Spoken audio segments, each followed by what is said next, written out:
Cigar Company is your one-stop shop for all your cigar needs. Whether that's a brand new humidor, a box of those new cigars you've been waiting for, a top-of-the-line cutter or lighter, a place to enjoy the finest cigars and spirits with friends, or the only cigars grown right here in the Sunshine State, we've got you covered. Come visit one of our retail locations for the ultimate cigar experience.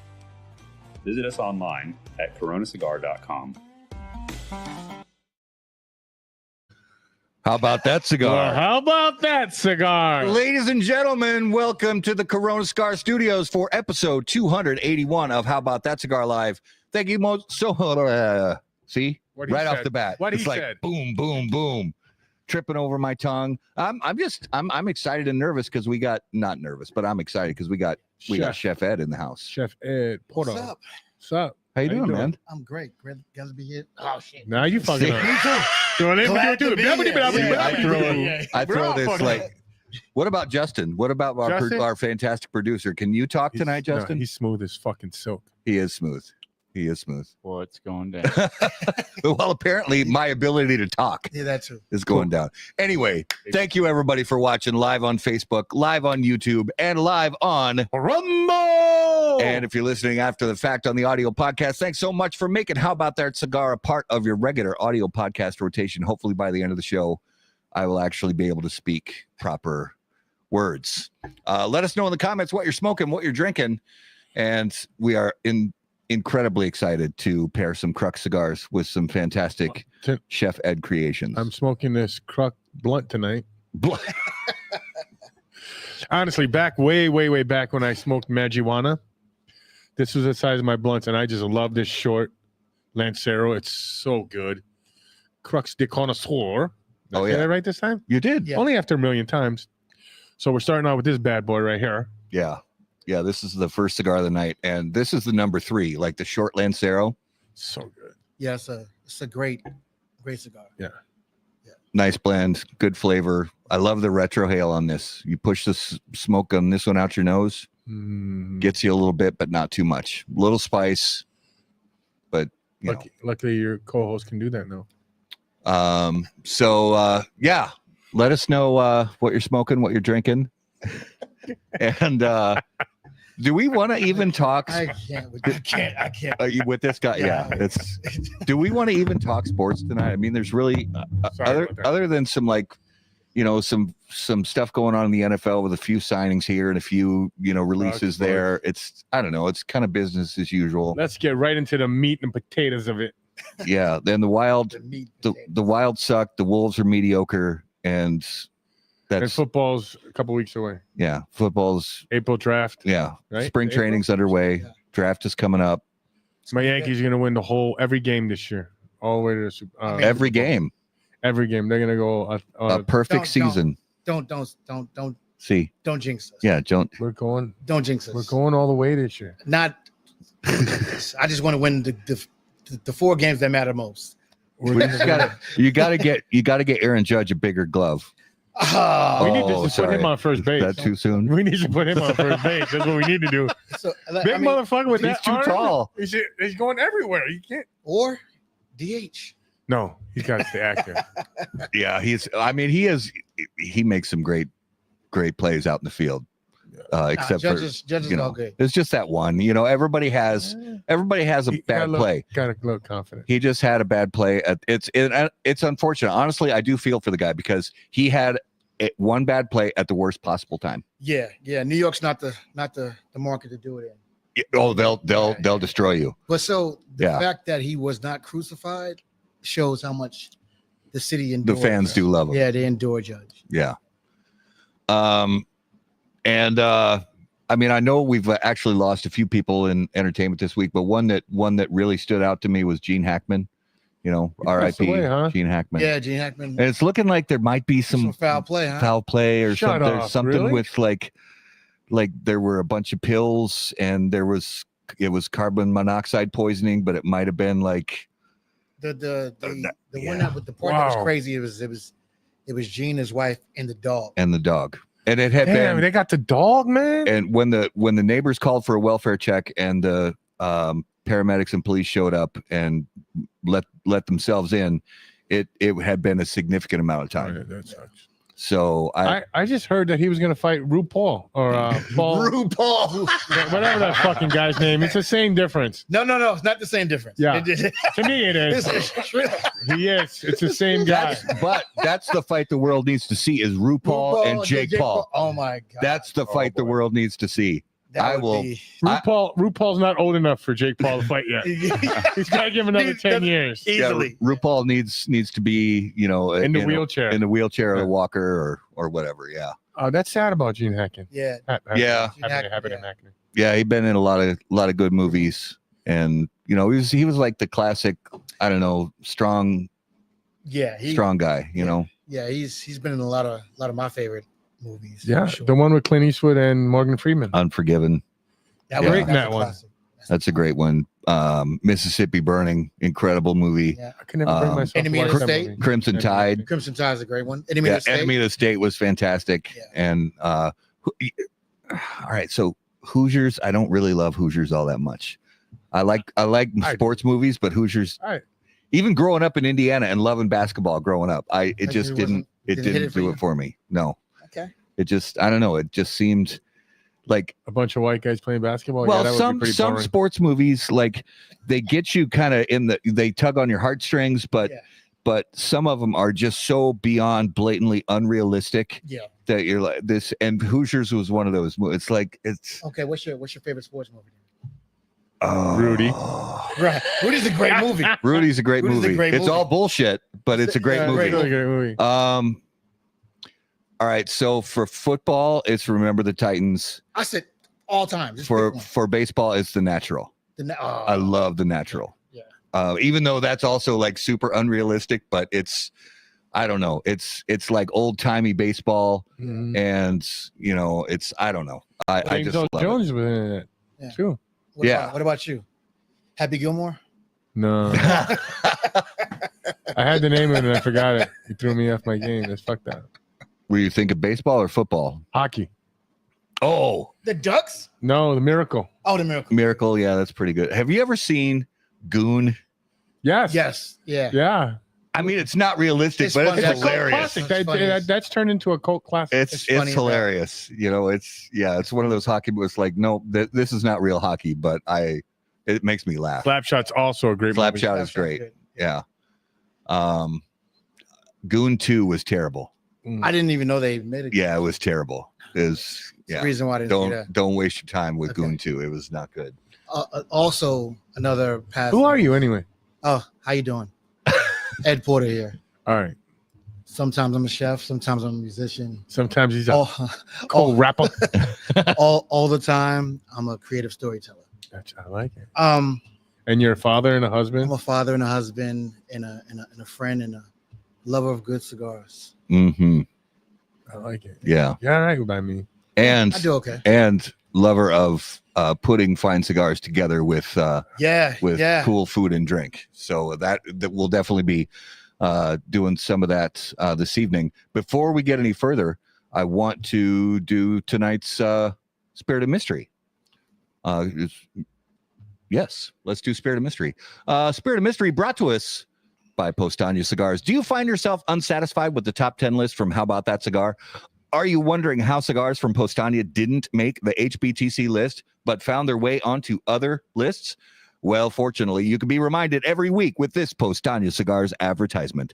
Postania Cigars, the number 1 unranked cigar in the industry, and the number 2 ranked cigar on How About That Cigar's top 10 list for 2024. Old copy. They got to let that shit go. They got to send us something new. I like it. I say we just keep it and just keep putting on the tag at the end of it every week. If they send us something new, they send us something new. That's cool. I'm good with it. So, Spirit of Mystery, Ed and I are both partaking in the Spirit of Mystery. So, do neither one of it? You don't know what this is? No. And this is from your, as always, from your collection. Not as always. All right. 90% of the time. So, the nose on this, it smells really good. Yeah, bourbon. It is a bourbon. It's a bourbon for sure. It is a bourbon. Classic vanilla oak. Yeah. Almost a little From under? rum I type. get that every week. Yeah, it could have been finished in a rum cask. Yeah.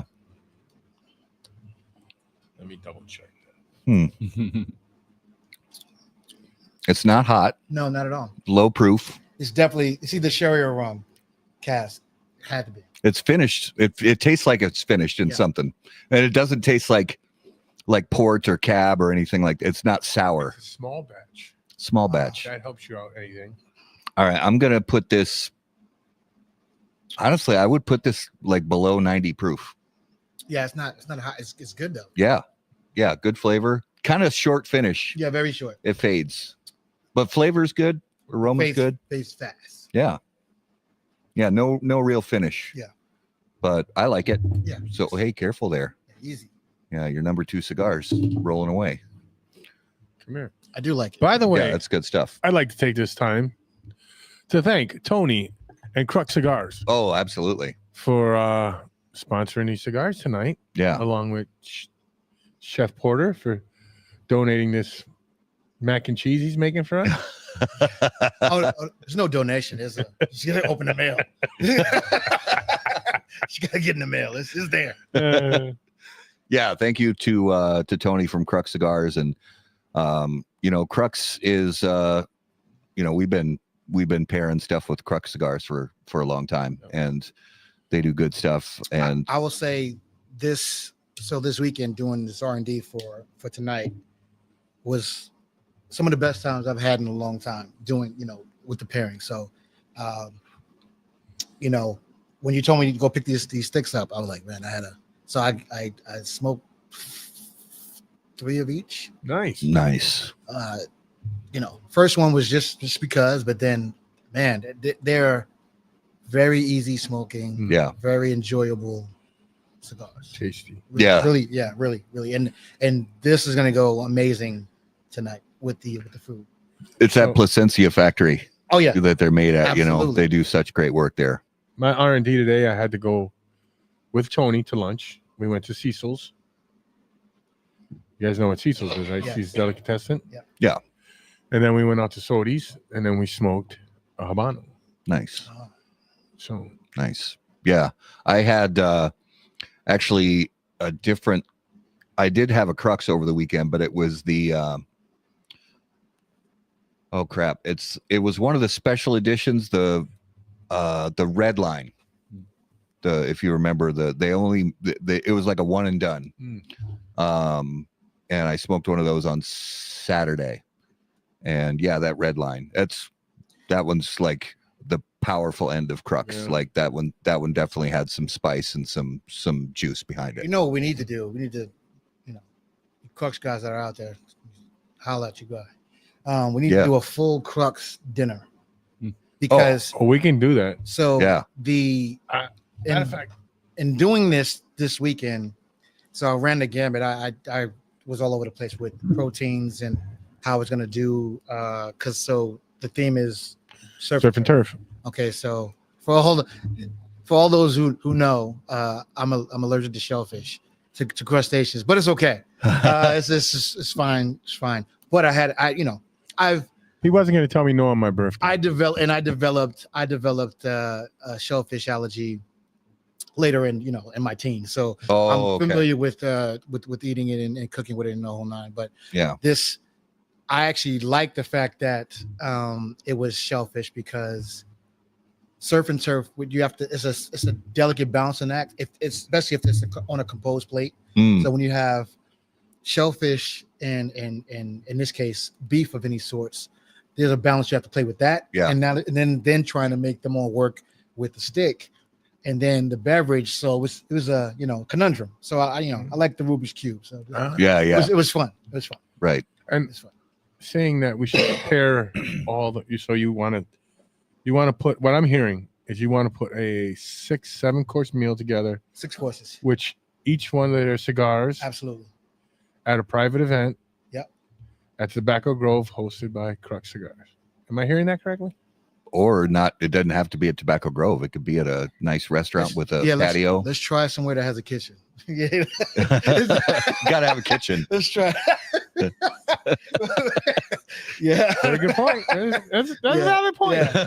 It's the thing about There's some sweet spots with some great patios if we did it in the right month where it's not too hot, not too cold. Absolutely. Yeah. You can make that happen. September-ish, Mm-hmm. Well, that's how long he's booked out. So yeah. Yeah. Yeah. You can make it work. Get Man, on the don't stop calendar. moving. Well, should we jump into the first?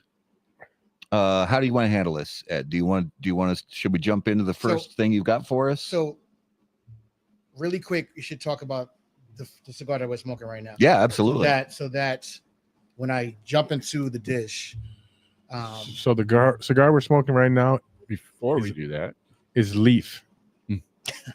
It's tobacco rolled up. Oh, thank you. Yeah, so we'll call this the main segment of the evening. Yes. And our sponsors, Drew Estates, always sponsor the main segment on How About That Cigar Live. And the new Freestyle Live event pack features a unique Dominican forward expression. Today marks a new chapter for Drew Estate by introducing a silky smooth blend that places Dominican tobaccos squarely in the spotlight. This Dominican forward blend brings together Drew Estate's signature premium sweet cap and the highest grade Connecticut shade wrapper leaf. With an MSRP of $40, the new FSL pack contains 4 unbranded mystery cigars, along with an FSL torch lighter, and exclusive Freestyle Live dog tag necklace, and custom 10-count travel humidor. For more information, please visit drewestate.com. There we go. Yeah, sorry. Please proceed. So this cigar, the Dew Connoisseur, and I'm pulling up details on it so we can remind all the viewers and listeners about wrapper, binder, filler, and some of the tasting notes. So what are your impressions of the cigar? No, so I thought that these selections were perfect for what you asked me to do. Honestly, so I had an absolute blast.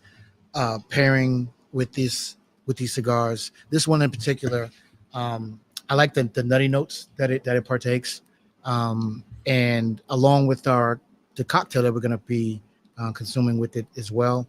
Nice rounded flavors. There's it's an easy smoke. Yeah, and it lends to, it's not too heavy on the palate, but it will lend to bringing out some of the more umptious flavors of food. So the Surf and Turf was a great idea for this. Umptious, yes, I right. like that word.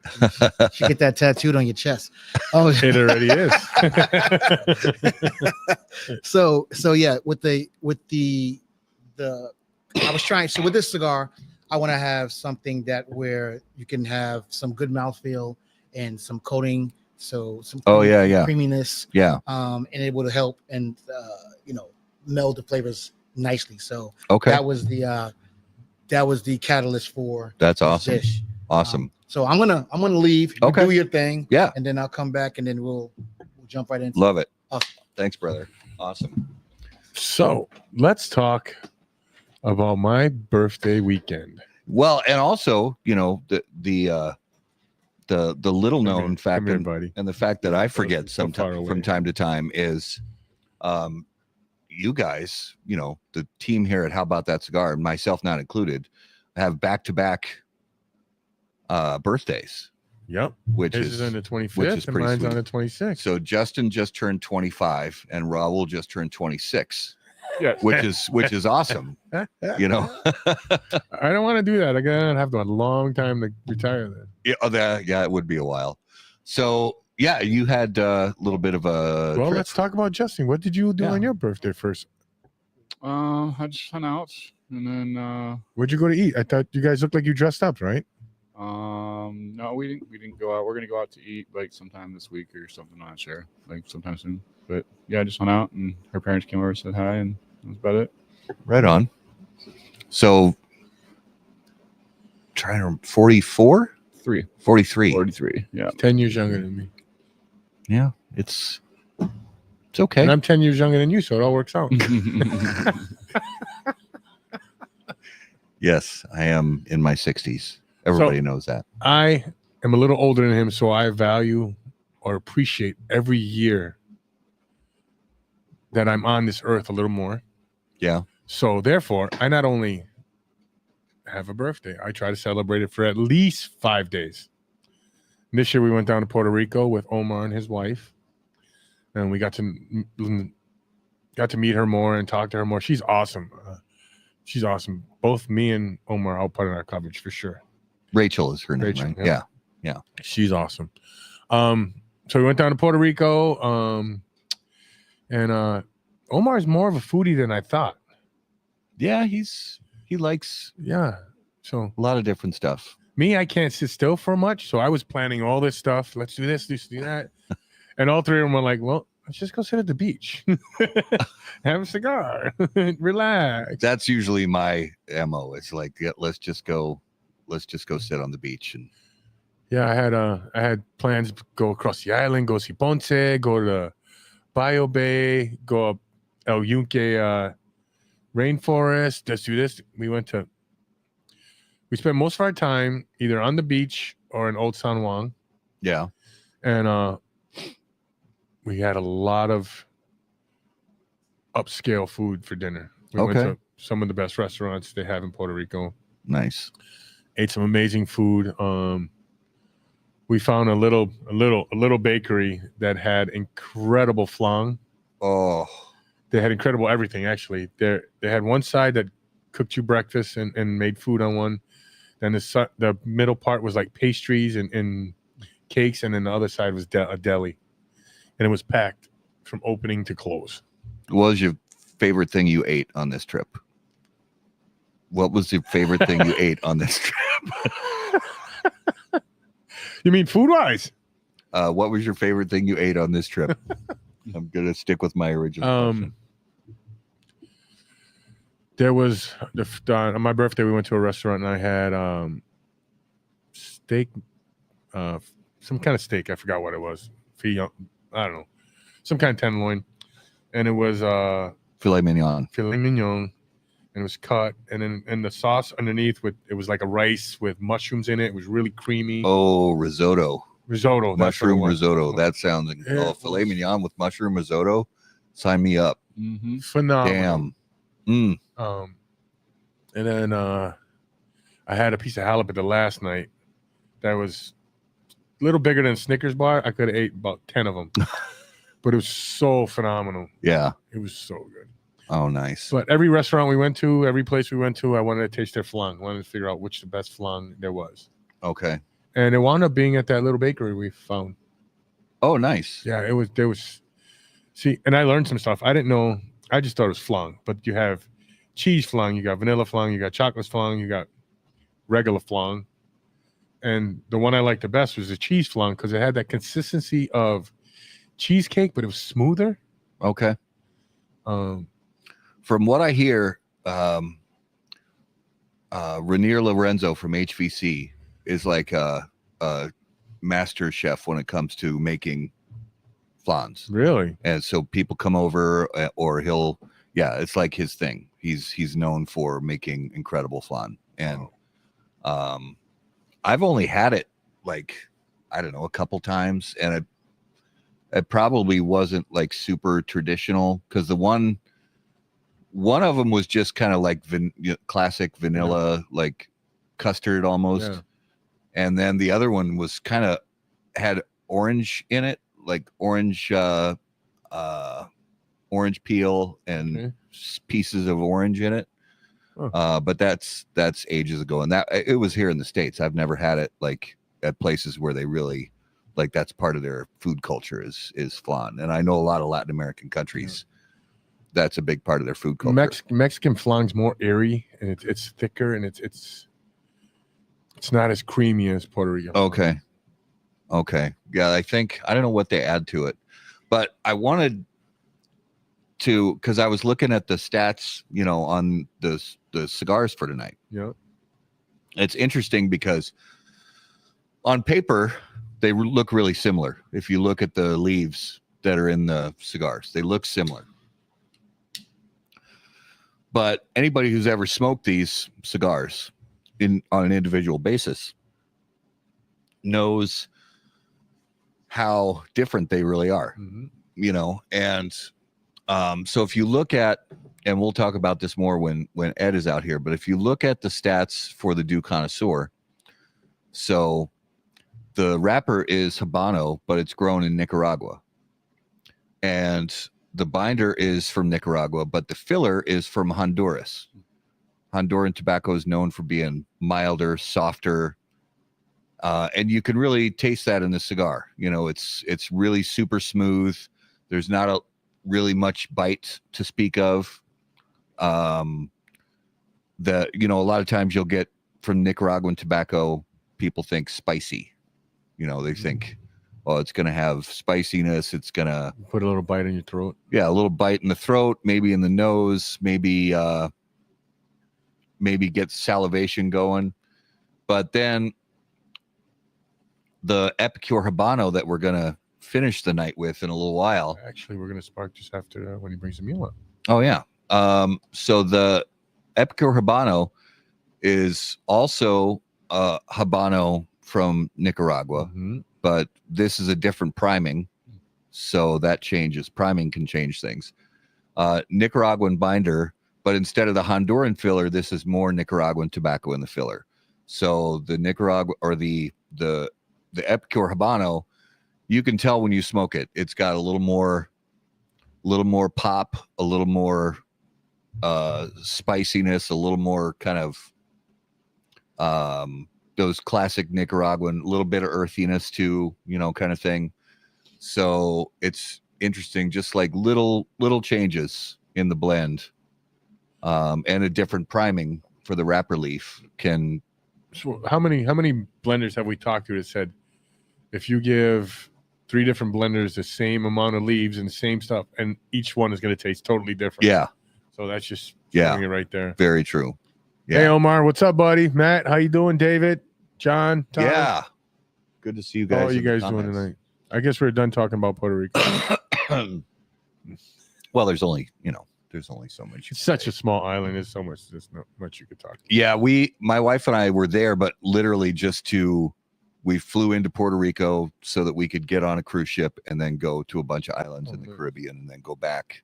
So we were on Puerto Rico twice just at the port to. Sadly, yeah, they don't grow very good tobacco for cigars. Yeah, I've heard Puerto Rico is not really a place for cigar tobacco.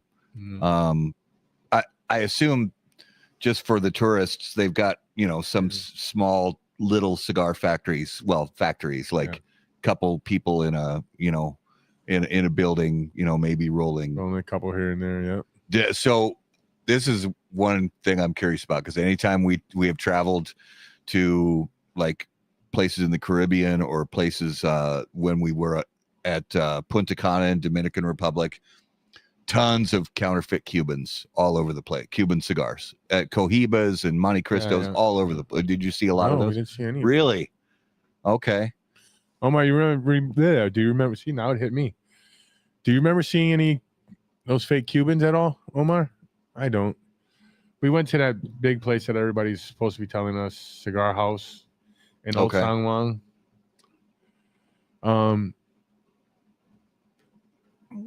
I wasn't impressed. Was it? I'm not familiar with the place. Is it a retailer? Yeah, it's a retail shop. So they carry a lot of different brands and stuff. It's my father's lounge. Beautiful artwork. Okay. I mean, the place was beautiful, but when I went in the humidor, it's big, but the way you take pictures of it, it makes it look so much longer and stuff. Okay. So I was a little disappointed in that. We got some good cigars out of there. Both the owners were there, husband and wife. But yeah, I was slightly disappointed. I guess I had my hopes up. Yeah. See a super duper thing. Did you you said you did some hikes. We hiked El Yuque National Forest, rainforest. Was that a pretty rough hike, or was it pretty? Oh, it got your heart going. Okay. It's only a mile to the tower and a mile back down, but it's steep grade. Yeah. Okay. It's okay. Steep. They have spots where if you're out of shape, you could stop and take a breather. But lo and behold, we were in the rainforest and it rained. Oh, it poured on our asses. How long? The whole time? Nope. It stopped for a little bit. And we it's over, and then whoosh. Oh. So yeah. So I see Matt saying nothing but Monte Cristo and Cohiba in Cancun. Matt, tell me you're not still in, because you guys just go to Cancun? Please tell me you're not. I mean, if you're watching How About That Cigar while you're in Cancun, God bless He you. loves us. He loves us. But I would hope Yeah. you No, he's watching us. maybe you're recovering from a sunburn. I don't know. They were on the beach, guys selling cohibas, put air quotes around that, on the beach, and the plexiglass lids on the boxes, The only thing they were selling on the beach in Puerto Rico was weed. Yeah, there's a lot of weed in Dominican Republic we got too. pre-roll. We got pre-roll. Yeah. Pre-roll. They walk by. We got pre-roll. The guys hold his hand open with these things that nobody in his right mind would say, yeah, I'm like joints. And again, I put quotes around that. You look in the guy's hand and you're like, nobody in their right mind would buy that and smoke it. I mean, it seriously looked like something. It's called the Pretendica. It literally looked like something that you'd like scrape out from between the treads in your tires. It was terrible.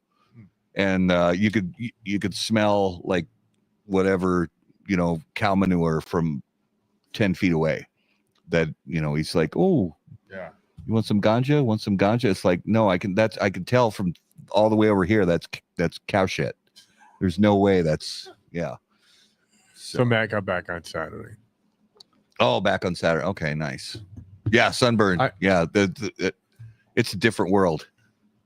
It's not like working out in the sun for a couple hours in Minnesota. No. So my ass, I'm Puerto Rican. I don't need no sunblock. Was in the water all day long, and I forgot how salty seawater is. Duh. It is terrible. Mm-hmm. So yeah, I got sunburned the first day. Couldn't see it, but I could feel it. You're Minorican or Puerto Rican or whichever one. Puerto Rican, yeah. Because once you're up here long enough, it's like the cold weather just like turns your skin to ash, and it's like as soon as you get in any real sun, once you basically, if you get to like Texas or further south, any of us who live up here, forget about it. You're gonna get fried. My wife and I, when we were in Dominican Republic, we put on SPF 30 and reapplied it like every hour, and we got destroyed, both of us. And she's, red hair, freckles, so she's way more susceptible to the sun than I am. But both of us constantly putting on SPF 30, and we got wrecked by the sun. It didn't matter. Hot. So we learned it's like we got to show up with SPF 100 and put it, reapply it like every 10 minutes. Would you be interested in going to DR again? Oh yeah. Yeah. Because we were talking about me and Omar and our wives are talking about maybe going in 3 years or 3. Oh yeah. Punta Cana it's a touristy area. That's what it's for, but it's a lot of fun. Tons of beach resorts. There's some cool places that you can get free shuttles to. Cause we did venture outside of our resort, which everybody told us not to, but we were like, we don't care. So we went to, one of the local, and they got the tall walls and the security guards with shotguns and everything. And, but we left and we walked into town, and everybody told us not to. We really didn't care. But we loved it because the beaches were beautiful, and the place, at least that we stayed at, like I said, there's got to be 24 resorts. Was it all inclusive? It was, yeah. And it was great because all inclusive can mean different things. Like some of the all inclusive places have like 2 restaurants. This place we stayed at had 14 restaurants, I think. That's a lot. So they had tons of different choices, and absolute blast. I highly recommend if you just want a beach vacation where you do a whole lot of nothing. Yeah. Go to somewhere in Punta Cana. It's a beautiful spot.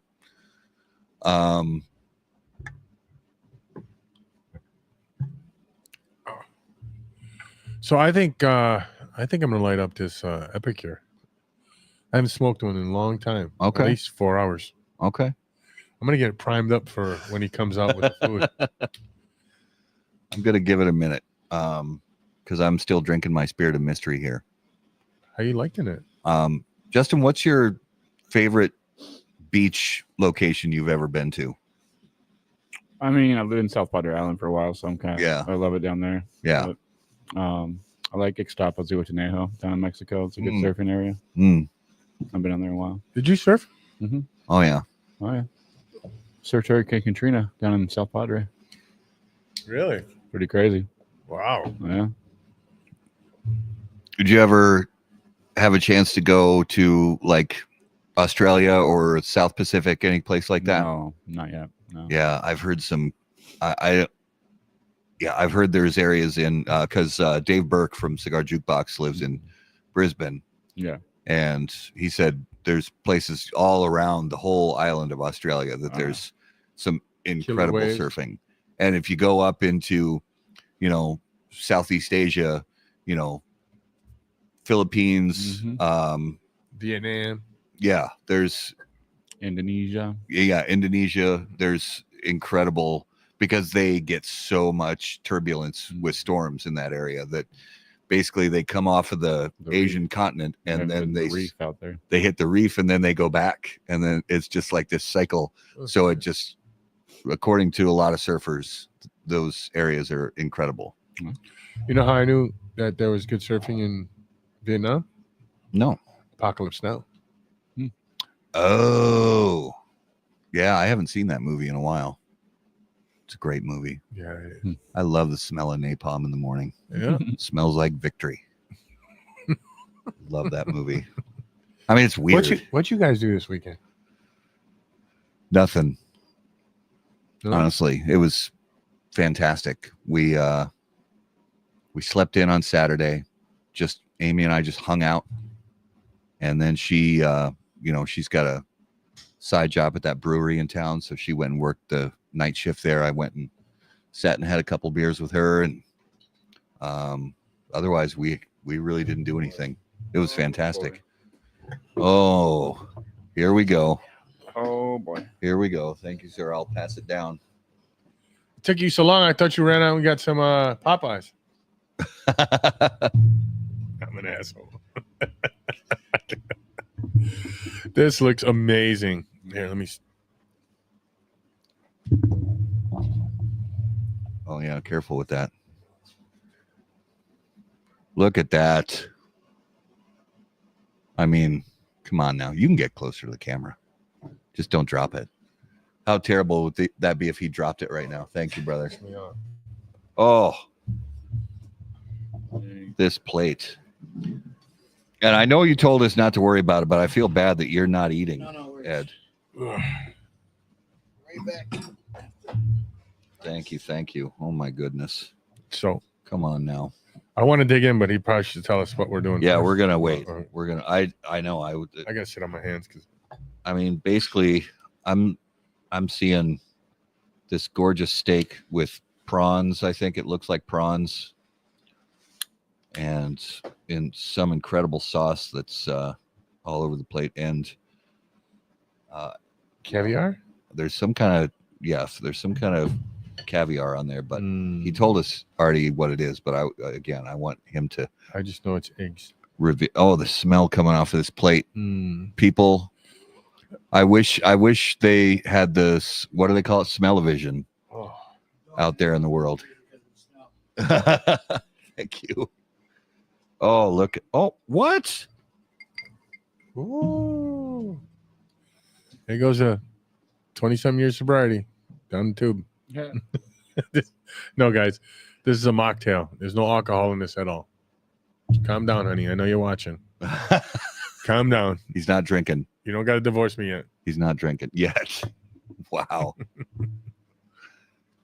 This is incredible. I think he actually froze a perfect circle of orange zest into the ice cube.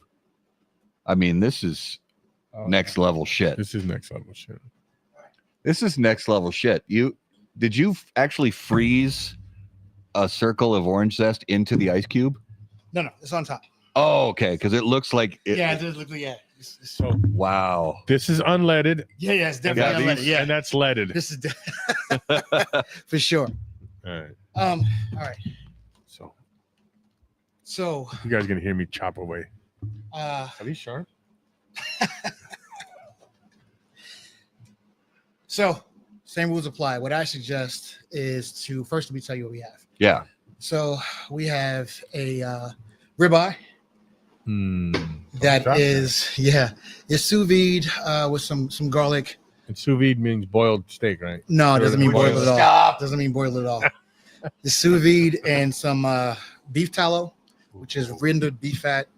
By the Some way, rosemary. you got to show me how to make that. I will. All right. Some rosemary, some garlic, and then hard seared salt and pepper. Super simple.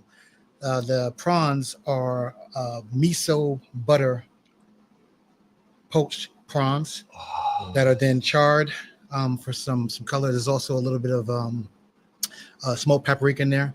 On top, what you have is a quick pea shoot salad for sweetness, and then the sauce that you have is actually a smoked oyster beurre blanc. That I made the beurre blanc with unoaked whiskey, and then there is some smoked trout roe in there as well, and then smoked olive oil. Nice. Tell us about this cocktail. And then so this zero proof cocktail. So this is it is a smoked oolong tea that is this basically is a smoky maple old fashioned. So to partner with the nuttiness of the cigar, there's a little bit of orgeat in here. Orgeat is a almond syrup. So for mouthfeel, that's what you would lose when not having alcohol. So that helps with that. So maple syrup, the smoked tea, which is smoked with beechwood. There is a bourbon cherry in there, and some orgeat, orange bitters, some angle, and that's that. So how fun was it doing the research for this? Oh, it was this is my my Bill Nye the Science Guy moment. I enjoy all of it. Salud. Right. So yeah, Salud. Cheers. All right. Cling cling. Clink.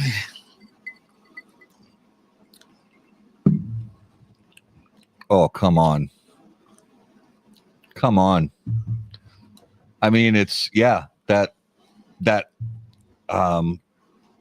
orgeat. Yeah. Am I saying that right? Yep. It almost makes it like there's dairy in there. Yeah. Like it's so smooth. Yeah. That is crazy good. And so I could drink a lot of that. I think you smoke some, eat some, drink some, and then reverse it. Yeah, I'm gonna refire my Du Connoisseur here before I take a. And then what's Take a in bite. the leaded one? The leaded one. This is what is this again, Matt? Oh, so this and this will come in handy a little bit, when we light the next cigar. But this is the barrel pick that we did at Sodi's with Crux cigars. So this is a Stellum bourbon barrel pick that we did, myself and a few of the guys from Sodi's and Tony from Crux cigars. A couple years ago, right? A couple years ago, we sampled a few ryes and a few bourbons, and every single person on the tasting panel said this is the bourbon to go with the Epicure Habano. So So your goal. oh right. Yeah. I got to Yeah, got to go and let it first. All right, so dive in here. Yep. All right. Thank you. And I would suggest getting a little bit of everything. Yeah. Heavenly Father, thank you for this meal. Thank you for the hands that prepared it. Bless it as it enters our body. Amen. Amen. All right. I'm killing this microphone. And yeah, as we've done before on the show, when Chef Ed is on, you just listen to us chew. It's all right. All right, tell them You'll what be you got fine. coming on soon. You're a busy schedule. Why don't you tell everybody what you're doing while we? Yeah. So first and foremost, what's really hitting right now is I have a short film out that is it's in the festival circuit. It's not out yet, but it is doing really, really, really well in the festival circuit. It's called The Food That Fuels, and it's about this. It's about food. It's about the ag world. It's about the San Joaquin Valley and how it relates to everyone. Speaking of that, and by the way, this is incredible. Wow. It's so ridiculously rich, but there's a little bit of brightness in that sauce, Mm-hmm. and it's crazy fantastic. incredible. So we, Amy and I were fortunate enough to go. Thank you for the invite, by the way, to the pre-screening for the Food That Fuels. And I was really blown away by it, because so much about this is, about this one particular area, that so much, I mean, a staggering amount of the food for the entire planet comes from this one tiny little region. Yeah. What got you interested in that spot, and what made you want to bring it to the world? Yeah, so the San Joaquin Valley, I'm privy to it because as a chef, I used to live in the Bay Area, and as a food and beverage director, I always want to know where my stuff's coming from. Yeah. And so I took some trips, and I was enamored with the valley, love at first sight. Yeah. And then the fact that the sheer amount of volume that valley puts out is staggering. It really is. And so I've never seen or heard anyone really talk about it to the level that I thought it deserved. Yeah. And then specifically with, the climate being what it is, as far as immigration is concerned, and immigrant workforce, and, soil degradation and droughts and all these different things that are, plaguing the ag world. Yeah. I thought it was, high time that everybody gets to have the conversation. So Yeah. The biggest thing about it all is that the consumer has the power, but the consumer is kept in the dark for those very reasons.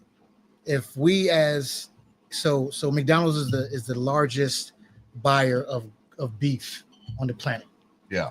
If we as consumers decided that we wanted only top-notch grass-fed the way they're supposed to be fed, grass-finished the way they're supposed to be finished, beef, and we demanded that from McDonald's, that would have a crazy shift on the entire world, and how cattle is raised, and all the different things, for the cattle rancher, and these implications. They're all, the power is literally in the hand of the consumer, but the average person just doesn't know, right? Yeah. No, and then we don't really take care of the people that are really hands-on with our food on a day-to-day basis, Right. in the land. That was the striking thing for me from this, is the people who, and it's similar in a way to when you go to the cigar producing nations and you see the cigar factories firsthand, and you see the people who actually plant the tobacco, harvest the tobacco, roll the cigars, things like that. Some of the people in the Food That Fuels, that literally have their hands on your fruits and vegetables every day. Yeah. And some of them generationally, like families that go back farming, 100 years in some cases. Yeah, 3-4 generations we're talking about. And the big thing is this: you'd be hard pressed every single day of your life to touch something that didn't have its start in that valley. Like, it's either the produce itself, or the proteins, or the food that fed the proteins. Had its start in the valley. And so, I just thought it was important. And then the other thing is this was the kickoff of, so the Food That Fuels is intended to be a docu-series. Yeah. And so this was the very first one. And I purposely did not announce that. I just released the film because, and you've seen it, it poses a question. It's an open-ended question. Yeah. And it's a conversation starter. And the whole point is to get the conversation started. Let's have these conversations. Let's really dig in on the meat and potatoes of things. Yeah. And really educate ourselves with what's going on a daily basis. How can we be better stewards of the planet and the people that are feeding us? Yeah. So I got a question. Shoot. I got to imagine most of the farm hands Mm-hmm. happen to be Latino. Absolutely. What would happen if what our president wants to do, how would that affect our food? It would. There's two facets to that. So I have a blog too. I have a blog that's called Taste Music Hear Food, and this week's issue is about this very thing. It's about immigration and how it has shaped the country in both food and in music. Yeah. And so it'll be dire situations if there was mass deportation and the fields were left barren. First off, a good 80%, 90% of the produce would rot because it wouldn't be getting picked, in time. And then, a basket of strawberries would be like $30 because the yield would be so small, and the cost to get those berries to market would be so astronomical. They would have to charge like that. And then, it's just a vicious cycle, right? Yeah. So either we're going to get it, from all offshore. We're going to get it, all of our produce from elsewhere because it's too expensive here. But then we talk about tariffs. It's a really, really slippery slope. And the other thing that I focused on in the film is that there was 4 farmers that were highlighted. All of the farmers are immigrant families. Yeah.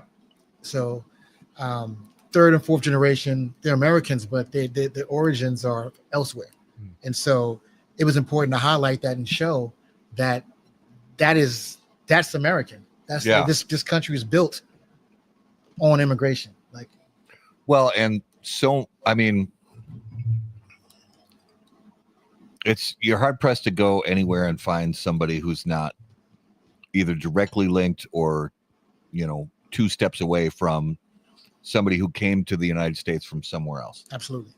My grandfather came to this country when he was 12, something like that. And people from all over the world have come here, and these are the people who turned the San Joaquin Valley into what it is today. Absolutely. So the valley was barren wasteland.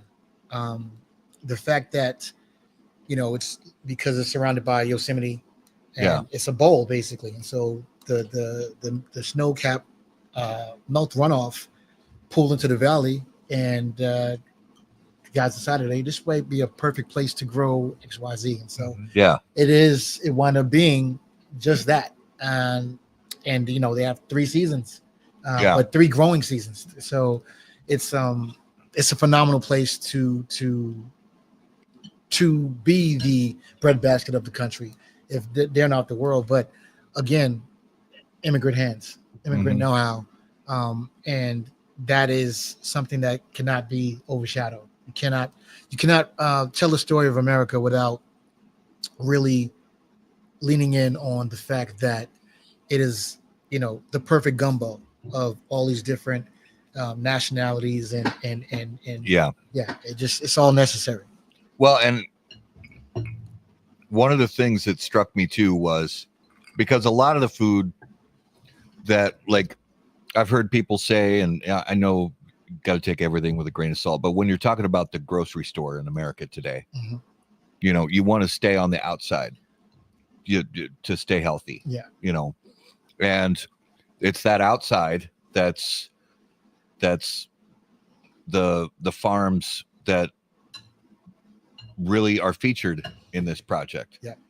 Because you look at the biggest factory farms, the ones that literally are growing trillions of tons of grain with robot combines and robot harvesters and things like this that make breakfast cereals and make mass produced Pop-Tarts and that kind of thing. Whereas this valley, you see, there's a lot of automation helps in a lot of ways. Absolutely. But you see the people who actually take care of the soil. They're checking pH, they're checking whatever they need to check, just like they do in the tobacco farms. Now in this valley, because there are a lot of different areas of California that are known for their wine. Are there from a wine perspective, this area also has some pardon the pun, some roots in that area. Absolutely. Yes. The region, again, there's some regions that are known specifically for wine. Yeah. Napa and things of that nature. But this valley, they produces everything. Yeah. And so the biggest part of it all is that, technology in this day and age, if we're going to use it for the greater good and use it to gain the information and get the data that is needed in order to make sure that we are leaving the earth better than what we found it, and that we can continue to have it be fruitful and bountiful so we can continue to have these harvests, because the population is growing.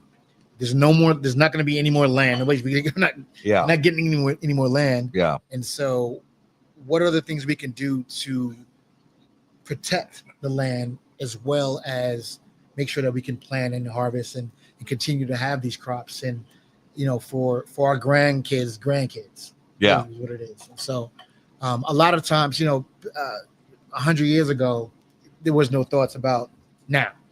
It was about then and what they can do. And so there was some practices that happened that, did not take care of the grounds the way they should have been. But we are smarter today. So we have the data. We know the things we can do. Yeah. However, capitalism has taken the front seat with a lot of this, because we're going to do what is going to churn the biggest profit. Yeah. Because and that's become the end all be all, and it can't be. Well, and that's. I say you like the other cigar and test it. Oh yeah. Oh, absolutely.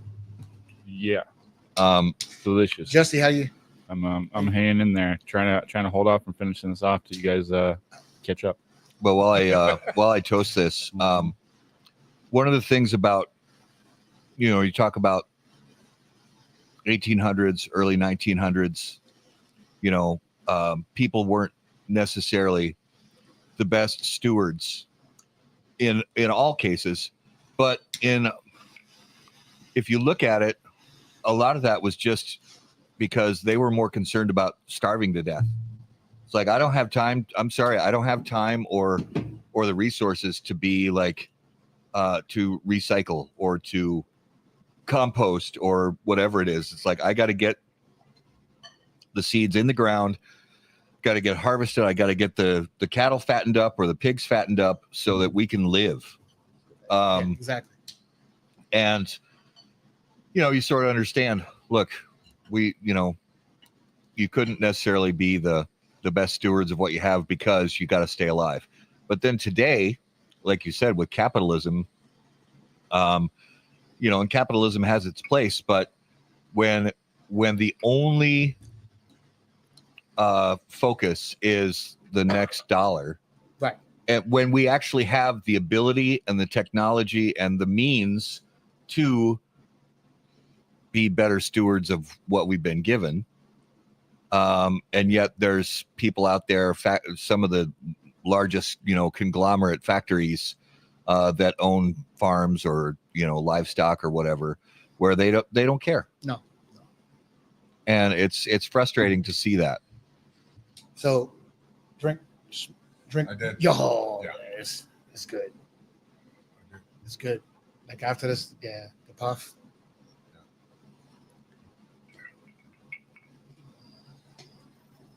You got any more of that? Yeah, I do. Matter of fact, I will go get it right now. Oh man. You guys don't need it. Just me and Justin. Oh, it goes so great. And with the Epicure Habano. When I first like I said, I smoked one of these earlier, the Habano. The deconnoisseur is a little smoother, a little lighter. Yeah. And now that I started eating and smoking with this, this is pretty smooth now, and you can taste more of the flavors coming out of it now. Yeah. Whatever that masterpiece you just made was. Oh, this surf and turf is absolutely insane. What are you guys eating out there? Oh yeah, I was like, Yeah, we you're talking to? we have viewers I was out like, there. it's the viewers. It's, sorry. I'm so like overwhelmed with this freaking food. Yeah, this the the combo of everything, and that's what you got to do. Everything goes together, and there's a little bit of sweetness in the sauce. Mhm. You get there's a little bit of acidity. You get those. I love the pop from the trout roe. Yeah. And just the butteriness of the prawns. And the steak is just like, forget about it. It's lights out. And then yeah, I'm chewing in the microphone, whatever. But then before the drink, you puff the cigar and you get just a little bit of pepperiness. Yeah. And then you drink the drink and it's just, everything turns smooth, and it's such a well thought out combination. Thank you. This is delicious, brother. Appreciate you. Justin, what do you think, Justin? Out of the park. Man. And I love adding like aromatics to beverages. Like as soon as you put the glass up, you smell the orange. Yeah. And you smell a little bit of that smokiness from the tea. You need to make a gallon of this tea for me, bro. I got you. I know a guy. Man, That is delicious. incredible. Thank you. I don't know, but if Matt don't start eating this steak longer, me and Jesse are gonna start. There's a whole nother steak back there that's not even cooked. I'm working on it. I got to talk a little bit on the microphone too. I can't just be sitting here eating. So I got a question. Shoot.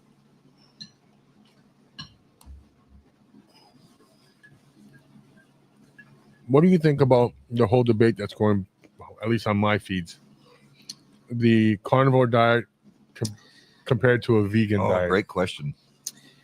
Carnivore diet. This is a horrible question for a guy like me. You gotta, I did do it all. So here's the deal.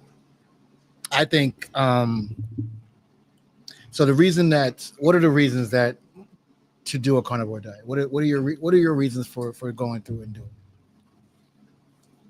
Well, honestly, to lose some weight, and I've been doing it for almost a month and a half now. Okay. I'm not, and I fast too, Okay. Intermediate fast. So when I have my steak and eggs for lunch, Mhm. I'm not hungry 2 hours later. I can make it to dinner, and then after dinner, when I have some more steak and eggs and maybe some sweet potatoes, or a salmon, that sustains me all the way as my fast, and I'm not getting hungry. This weekend, I had a lot of carbs, a lot of bread, and 2 hours later, I was hungry again. I just finished a meal, and then I got hungry again. It didn't sustain. It didn't hold me Right. for that long. I have also noticed I have less aches and pains. The only downside, and people say it's not really true, but going to the bathroom, I used to go to the bathroom 2-3 times a day, and now I'm only going once a day or once every 2 days. Little stopped up, huh? Yeah, but I do appreciate the carnivore diet. I'm not getting sick of steak yet, and I know that I can have chicken and pork and more fish, but I don't know who gets sick of steak. Like if it, like, to be honest, Yeah. I get it. So here's the deal. So a lot of people would say, and the reason why I asked that, because most people that do the carnivore diet say they do it because of protein. They're looking to chase protein. And my response to that is that the largest mammals on this planet are herbivores. yeah, but it's fat. Not all. No, I mean, ain't too much fat in there. Well, I mean, it's because tasty. what I'm saying is it's more. So like you look at, and so they're fat, but they're eating, typically supposed to eat grass, right? Or indoor. Let's look at like ox or the sperm whale. Or I mean, we can go on for days. So the old adage that you have to have meat protein to get your protein, which is not necessarily true. What? It's really not. No, it's not necessarily true. It's not necessarily. You could just so. Here's the deal. There's protein in just about everything. Now, is it a lot more protein, ounce for ounce? Yes, there is. But there are alternative measures to that. Legumes and things of that nature. But here's me personally. I think a well-balanced diet is probably the best for your digestive system. If you think about it like this, and the reason why fasting is so important, so even you're doing an intermittent fasting, that's good. We're not, from the day we started eating, we haven't given our digestive tract a break. Mhm. Like not. Think of your body like a machine. Any machine, if you leave it running and nonstop, eventually it's going to start having some issues, right? Mm-hmm. It's going to overheat. Digestion takes more energy than anything else that we do. You partner in lack of sleep, dehydration, because we know most people, the average person is dehydrated every day. We don't drink nearly enough water. Like literally water is what we need. You compound that with eating a diet that is heavy in things that takes longer to digest, meats and proteins than it does anything else. And then that's when we start having, organ failures and things are just working too hard. And then the environment, there's all the free radicals out there in the air that we got to contend with. And so, having the vitamins and minerals that you need to aid and just your body's functions is key. Here's my other answer to that is anything that makes you, nobody knows there's no one size fits all, right? No. Everybody's body reacts differently to different things. If you feel great eating a straight carnivore diet, by all means, I think you should. Watch out for the cholesterol levels though, because they can spike. That can, the bad cholesterols at that. So cholesterol's not a bad thing either. Yeah. So this, again, I just think, the old adage of everything in moderation, that is probably the truest thing ever. And I think having moments to where you go hard in one area and then reel back, I think that shocks your system. I think it's good. It's good to do what you're doing. I think it's also good it's mental. It's more of a mental thing than anything to intermittent fast and to wean off of certain things. The biggest thing I think if you can stop ingesting so much sugar. No insulin spikes. Yeah, exactly. Sugar is the number one problem. That's my issue. And it's the refined sugars. It's all of that. It's all the stuff that we, and then all of this, the fake sugars, your body doesn't recognize it as food, and it just stores it automatically as fat. Yeah. So those are I'm gonna save as much space as I can to make sure I can smoke all the cigars I want and drink drink whiskey. And then if I want to, the Delmonico steak or a ribeye whenever I want to, I just want to be able to be healthy enough to do it and not keel over. So you brought up intermittent fasting. Yeah. You just went on a 6-day fast. Yeah. Tell us about that. So I did it just because I wanted to do it to it's more of a mental thing than anything else. And playing that golf game with yourself, if it's one of the hardest things to do, right? And I also wanted to give my digestive system a break. I eat all the time and I eat for work, and so it's just one of those things that I felt if I can do this, if I can make it through this 6 days, is mentally I would be stronger for it applies to everything. Yeah. And have some residual health benefits from it. So it was a win-win. I did it. I plan to monthly do it, and I feel great. I lost some weight. I also had a bout with when my cholesterol level has been crazy high for a while, and so I'm trying to get to neutral and curtailing on some of the things that I love. I love everything that's bad for you. I love. The foie gras and the ribeye, the fatty. Yeah, you get where he's at. My plate. You still got some lettuce and a piece of fat over there. You ate the tails too? Well, take a grab. I don't eat shrimp tails. And That you know, fat is every phenomenal. right there. ribeye. Well, there's every ribeye's got a little. Oh wait, hold on a second. Yeah, never No, mind. it's not bone. Huh? And then don't forget the salad, the lettuce. Yeah, Oh, get your veggies. No, get your that's vegetables in these there. are. Every little This is bit. not Get lettuce. your veggies. This is green pea shoots. Those are He got clean plate too. Clean plate club over here. Well, but I'm not. You can eat shrimp tails if you want them. I ain't eating shrimp tails. I was about to lick the plate. No, so this was so fun because of the, again, trying to balance everything, and smoke is such a hard one to do because it usually overpowers everything. So I had to keep up with the cigars, but try to accentuate some of the flavors from it and have them partake some nuances into the meal and then the cocktail, and nothing should ever play anything. So there's some white wine vinegar in the sauce for brightness, and I think it all plays. Oh, it Played absolutely all does. fabulously. I think it all plays. All right, I gotta as somebody who likes to cook, I have to ask you because I've never been able to do this. How do you keep prawns from curling up? All right, so that's a Trade that was secret. no, it's not a trade secret, but it's actually simpler than you think. No, so that I just put a bamboo skewer Oh, in the tail before I cook it. okay. So because for presentation purposes, it does look better, Oh yeah, absolutely. It's and it's easier to eat. easier to eat. Yeah. I was gonna say, and okay, so just put a skewer through it. Skewer through it before Oh. you cook it. Yeah. So All right. now let's switch up and try your leaded. Oh, I've been trying it. Oh yeah, I've been trying it. All right. I mean, you missed it with that though.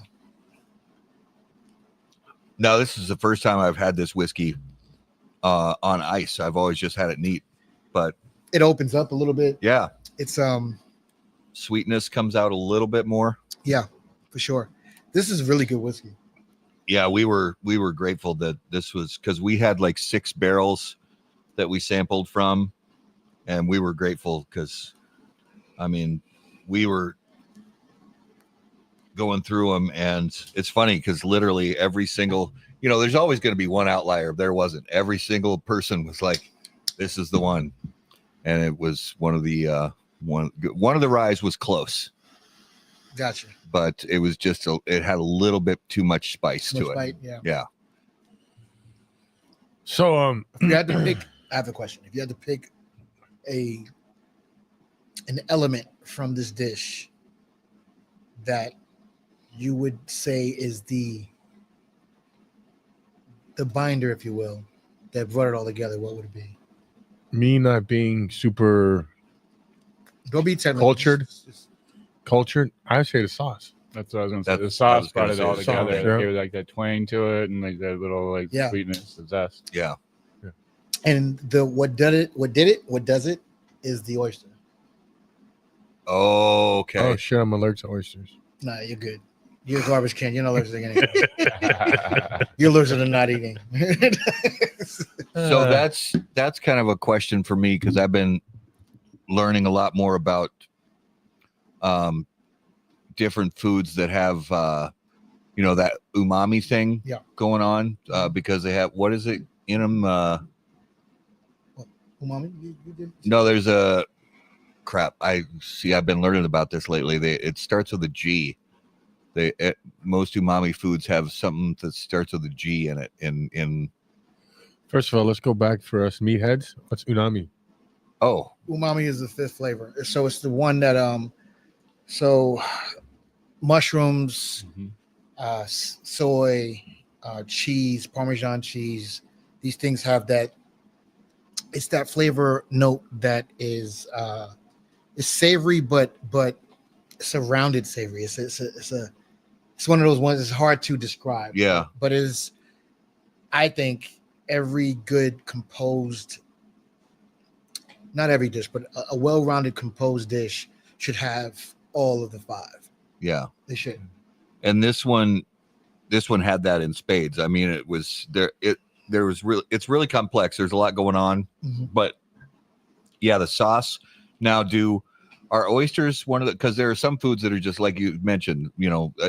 Are oysters one of those? Because I know anchovies are. Anchovies are. But are oysters also one of those foods that are in that umami kind of family? So the smoked ones are. So Okay. that was that was Okay. it was a smoked oyster. So it was lightly smoked. You really detect smoke in the sauce, but what it did is it carried it through. So when you did have between the smoked trout roll and then the puff of the cigar, the conduit should be, it should all tie everything together. So Yeah. and then there was a little thyme in there as well, and the butter to coat your palate to make sure that all those flavors carry through. Yeah. And the more that you smoke the cigar, you should have remnants of like the thyme should linger.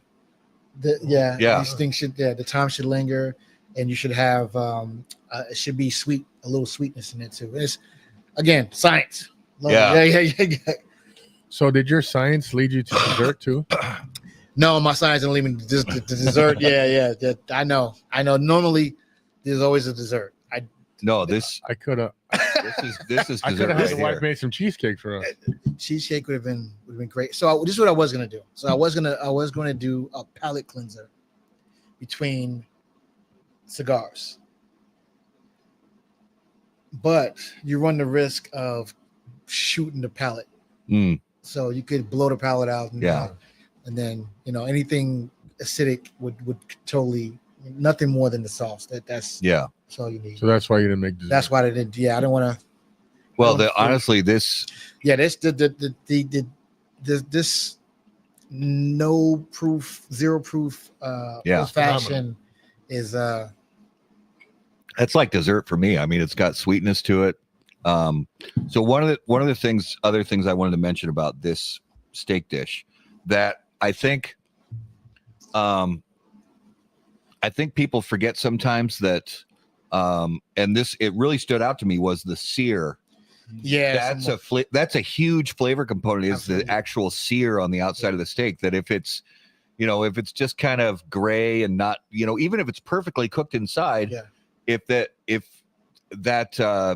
those because there's natural sugars in any kind of protein. Maillard reactions. So it's the caramelization of the sugars and the proteins in the steak itself. And so, again, like you said, you can perfectly cook a steak if it does not have a great sear on it.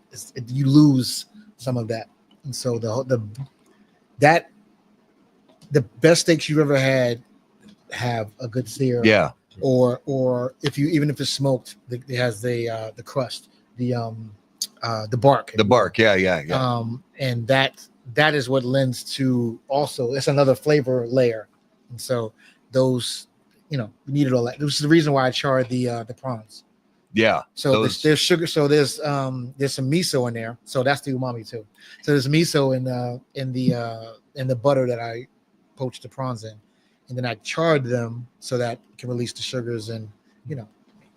And remind me, because I'm starting to learn about food, but miso is like fermented soybean paste. Yep, exactly. Okay. So there's different levels of this. Was white miso, and again to not have an overbearing flavor, but more so as a building block, if you will. Okay. So you wouldn't pick it out. Nobody would know there's miso in there unless I told you.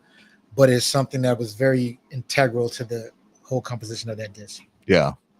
I remember years ago, early on when Amy and I were dating, we were at a restaurant with her folks. So all of us, 4 of us were there. And I don't even remember how the subject came up, but her mom was talking about how she hated anchovies.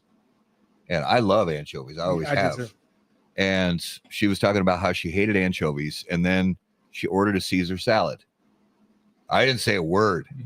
She didn't know, right? She didn't know. She had no idea. And she's eating this Caesar salad, and to her credit, some places don't make traditional like Caesar dressing with real anchovies in it. True. But she's sitting there eating this Caesar salad, raving, "Oh my God, this Caesar salad is so good." And I actually asked our server, I was like, can you ask the kitchen if they make the Caesar dressing like traditional, like with anchovies in it? And he came back out and he's like, yeah, and I didn't say a word to her. To this day, she doesn't she still thinks she never hates. knew. Yeah, she hates. She still thinks that she hates anchovies. So most people, when they say they don't like, this is my favorite game to play, is when people say they don't like something, as long as they're not allergic, my game is to make them like it. Matter of fact, so I had a guy, a friend of mine, Like he doesn't like mushrooms. We had a dinner. Every single dish, I love it. every dish was laden with mushrooms, top to bottom, even the dessert. Even the dessert. Even the dessert. I love it. Top to bottom. And that way we ate the home. Oh, he's right. Oh, it's the best meal ever. Yeah. What don't you mushrooms, right? Yeah, yes. It's everywhere, bro. Everywhere. Top to bottom. Top to bottom. Even everything from the soup.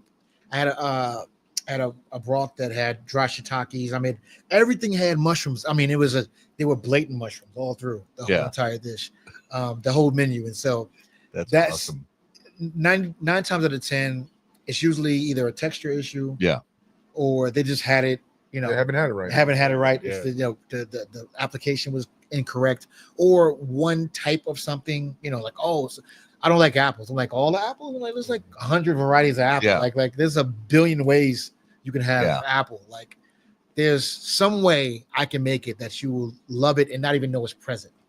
Well, it's like especially in lean times, any of us who had lean times as a kid, where your folks are like trying to scrape together enough to put meals on the table. Yeah. You eat, mom does her best with the money that she's got. So sometimes you're eating canned green beans, or you're eating Brussels sprouts that were boiled in unsalted water, or you know what I mean? It's and you're like, oh, I hate X, Y, or Z. And maybe this guy grew up and the only time he ever ate a mushroom was like the canned mushrooms from Aldi or some shit. And he's like, oh, I hate mushrooms. They get that cherry out there too. It's the good part. That's your dessert. Cherry. No, it's needed too. So you got to try things like you're 100% right. You got to try them in a good like stuff like broccoli and Brussels sprouts that kids say they hate. Yeah, like, peas is another one. We started roasting vegetables, and the kids eat vegetables like they never have. Yeah, like you roast Brussels sprouts with olive oil is great, bacon fat's better. And then give that to the kids, and they're like, this is a little Parmesan cheese. You're 100% correct. I remember the day. So I went to New Hampshire. There's this thing called the Fresh Air Fund in New York. Mm-hmm. I remember that. Okay. And so this is the first time I ever got outside city limits. And I went to New Hampshire to this farm. The host family had a 3-acre farm, some animals, the whole nine. They had peas and sweet corn and a host of other things. At the time, I didn't like peas. What I didn't like is I didn't like canned peas. I hated brown peas. That's what I grew up with. Yeah, me too. Oh. The first time I had a pea from, I picked it and opened it, just that, and then corn. I was smashed. I ate so much corn, just fresh, right out, just shucking it and just eat. That opened my mind to what the actual food actually tastes like. Yeah. You know how many kids, especially in the cities where, we're dealing with these, they're food deserts, right? They've never had real food. Exactly. So here, this is, so the best way to do it is to have them, let's grow some food. So have an actual fresh picked cherry tomato. Yeah. Just eat that. It's delicious, So having exposure to real food and its optimal freshness is key. So speaking about optimal freshness. So really quick, the same thing can go with cigars. So there's people that say, I know guys are friends I don't like cigars. Right. What did you have? Swisher. I smoked a Swisher last week. Man, I just didn't like this cherry flavored cigar that you had. Okay, I get it. I understand. I know why you hate cigars. That's not all cigars are created equal. Yeah. And that is just cigar and category, but not what we're talking about. Yeah. So. Or they bought a cigar, because a lot of liquor stores have a humidor stand on their counter, but the cigars in there, they're not kept properly. They've probably been sitting in there 15 years. And they buy one, and they're going to a buddy's house. They buy a couple cigars, they smoke them. They're like, this is terrible. Yeah. Well, of course it's terrible. It's 15 years old. It was stored like shit. Yep. Through all the Minnesota, in the winter when it's 0% humidity to the summer when it's 105% humidity. You gotta try something good. And that's why it's great introducing people. No, for real. And that's the my suggestion to anybody with anything that they're trying to do. You should get with somebody that is proficient in that area and try it then. Yeah. Like, and honestly, so, and specifically cigars is one of those things that can be intimidating, and food as well can be intimidating. And nobody wants to, specifically guys do not like to feel like they don't know. Yeah. And so that's the hardest part, right? God, man, why do we struggle with that so bad? Like we feel like we have to know. We have to know. And it's okay to not know. It's okay to ask questions. So I'm just one of those, I was always been a kid to ask a million whys, right? Yeah. And so I have no problem going anywhere. Like, look, I don't know, and I want to know. So I don't want to rummage through a bunch of things and just picking stuff. So I'll ask the questions why. But today you don't have that as a crutch because there's this magical thing called Google. Yeah, right. right. You can get all the info and so you can walk in and you can strike up a conversation with somebody with just a little bit of tidbits of information off Google, and then dig in and really get to know, the whys about X, Y, and Z. But well, we last time, or not the first time you were on this show, I mentioned the fact that for 20 years I thought I didn't like Scotch. Because the first time I tried Scotch, my brother, we were at some dive bar in Wisconsin. My brother goes up to the bar and says, "Give me a Scotch." And they handed him a plastic cup with something that was poured out of a plastic bottle. Yeah. And I drank it. I was like, this is disgusting. This tastes like. So then 20 years Irish later, ass. somebody gave me some real, actual good Scotch. And I went, damn, this is really good. So yeah, try. And the whole thing with, I like that with, especially kids who, grow up in the inner city who haven't had opportunities to go to farms and things like that, to see the process where kids can get their hands on it. Even if a school can, get enough money to put together a simple, some planter boxes and grow some beans and some, maybe a couple stalks of corn, sweet corn, and tomatoes. Some tomatoes, and experience that. Not just this is what the food's really supposed to taste like, but also the accomplishment. Like, hey, Absolutely. we put those seeds in the ground and then we harvest. Seed to harvest. Yeah. And it's also important to have that relationship with your food, right? So to respect it, respect that it doesn't happen like that. Right. I remember, and we all did this. I know we did. We all had the science experiment with the potato in the cup. Oh yeah. Right. And you know how long it took to grow a leaf from? I'm waiting forever. Like this, all I keep seeing, there's a lot of water. I got to keep filling this thing up. And I finally got the leaf, but it makes you understand and appreciate, the things, certain things take time. And in this day and age where, everything's in season year round, which is not real. And I don't care what you're talking about. A strawberry in season. Oh, strawberry season. And not the strawberries that we like, the best strawberries I've ever had. They're tiny. Yep. Oh yeah. And that is life altering. Yeah. It's like having an actual, like a really, like the first time I had a really good cigar, but like, oh my, like, yeah. Where has this been my whole entire life? Amy brings the kids every year. They go to one of the local places that grows strawberries, and they, the pick your own deal. Yeah. And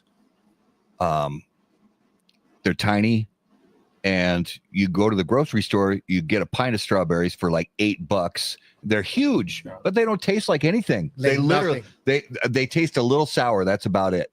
And they don't have good texture. The ones you get from the field where they pick their own, Amy brings them home in these big bins, these big cardboard bins, deep red color, and they almost dissolve as soon as they hit your tongue. It's like, and it's jam. Just pure. Yeah, it's straight to strawberry jam. Yeah. And there's just, and fortunately, when I was younger, after we got through some lean times, we had a spot where my mom started growing a bunch of fruits and vegetables, and we were lucky that for those few years, then just about any kind of vegetable, we were so fortunate during those years that just about any kind of vegetable, we had it out there.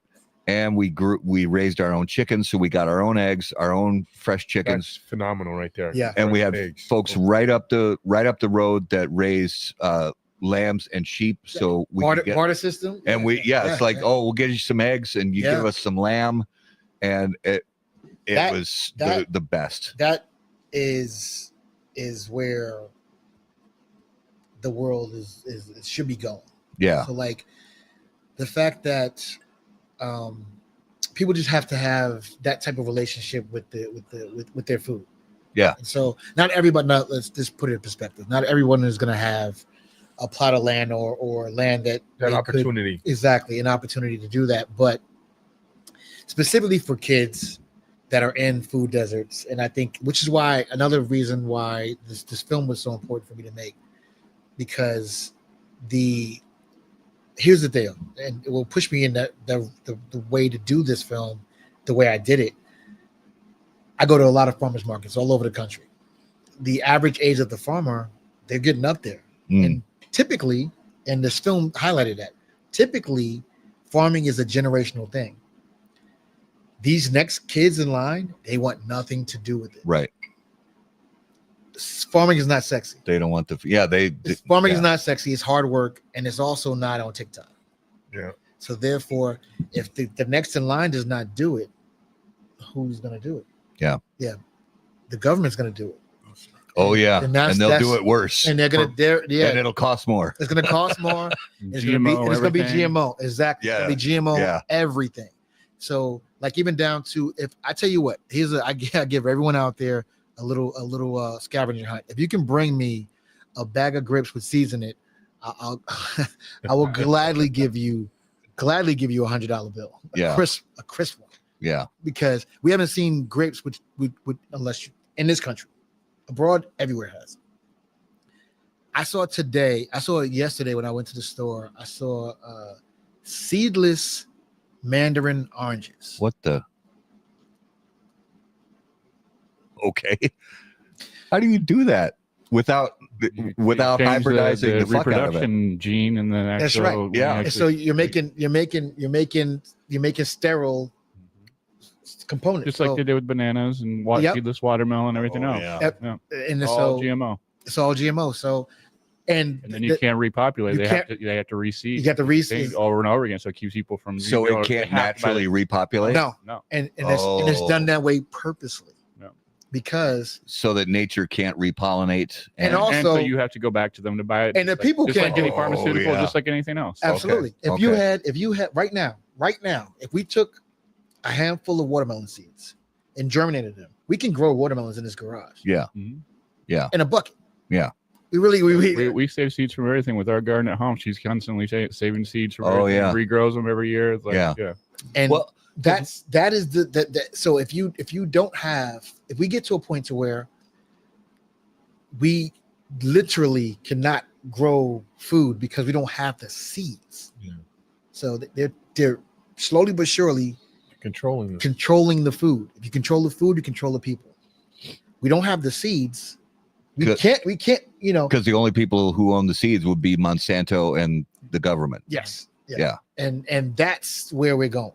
Because I remember when we were, little kids, you talk back like 70s, maybe early 80s. Mm-hmm. I don't know exactly when seedless grapes became a thing, but I can tell you. When we were little, so when was it? So they be like the early 90s. That was a thing. Because we had you remember eating grapes and having to spit the seeds all the time. All day long.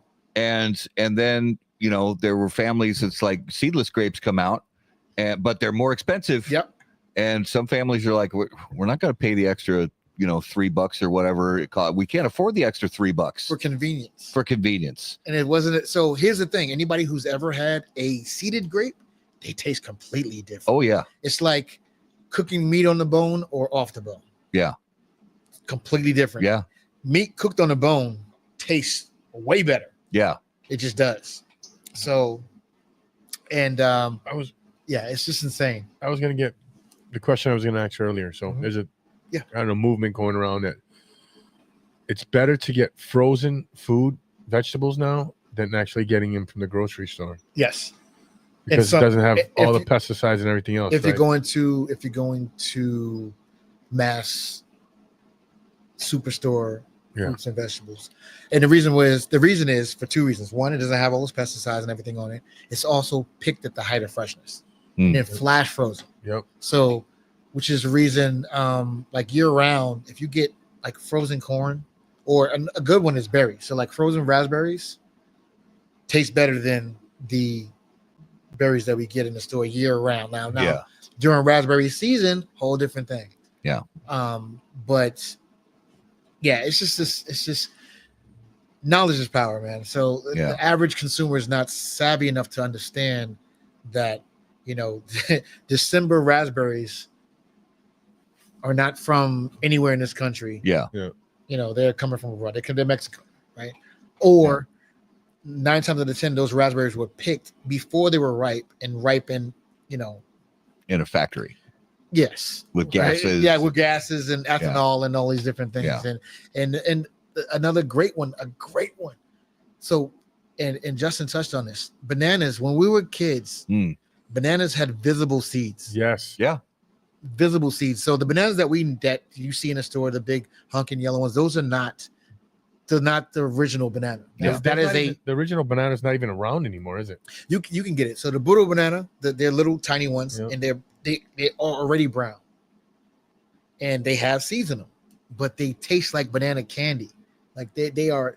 It's the most banana thing you can, and they're so good for you. These bananas have literally no vitamin content. Like they're better for you than eating a Snicker bar, but still, they don't even taste like bananas. Like there's not even a banana flavor that it imparts. So it's so surreal. In order to get good banana flavor from the bananas that are in mass supermarkets, you have to. Like when I make banana bread, so I'll take those bananas and I'll immediately freeze them. And what it's doing is it's concentrating the sugars. Yeah. And then when you defrost them, all of the liquid comes out, right? And then it's just you're left with a concentrated banana flavor. Yeah. And it's the only way to get a true banana flavor from those bananas. I actually, and it's probably, I didn't even think about it, but I used to eat a lot of bananas. But when I was younger, teenage years, stuff like that, I hardly ever do anymore. The only is when Amy makes banana bread, and what she does, she either waits and hangs them until they are black, or she puts them in the freezer for a couple months, and then takes them out and makes and she makes absolutely killer banana you got bread. someone on the counter. There is someone on the counter in there. She just and that's the only way I eat bananas anymore. And I learned something too, in this similar way. And this was probably 30 years ago in college. And at the time, I was like, I don't believe it. I genuine. And this is the earliest days of the internet. So there wasn't like reliable information out there. And I was like, I don't believe you. One of my college professors, he said, do you realize there is nowhere left on planet Earth can you find any corn that is like original unmodified corn? Period. No, nowhere. There, and that was like in the 50s. Okay, do you remember Indian corn? Oh yeah. Have you seen it? I can't remember the last time I have. Nope. We used to grow our own popcorn. So this is my pie in the sky, and this is right Justin's sweet spot. My pie in the sky is to have a seed bank of all of these, just for selfish chef reasons, and then just for oh shit! What happens? Yeah, exactly. After the zombie apocalypse. Because it's these things. There are things that we have, even in our life. I would have never thought that we would not have original of anything. Like it's become, we're gonna grow like, so right around mid 80s when corn took over as the number one crop in America over tobacco. Mm-hmm. And that's when corn byproducts started being in every food item. So you'd be hard pressed to find something that's a processed food that doesn't have corn or corn absolutely in it, including the farmed fish. Yeah. Including the beef now. Like where would salmon come in contact with corn in nature? Like where would that ever happen? Like when would cattle ever stumble upon a field of, and they would never naturally eat that. They just wouldn't. But it fattens them up faster, so they can go to slaughter faster and keep the money train running. And it's in everything from batteries to diapers. Corn is it's everywhere.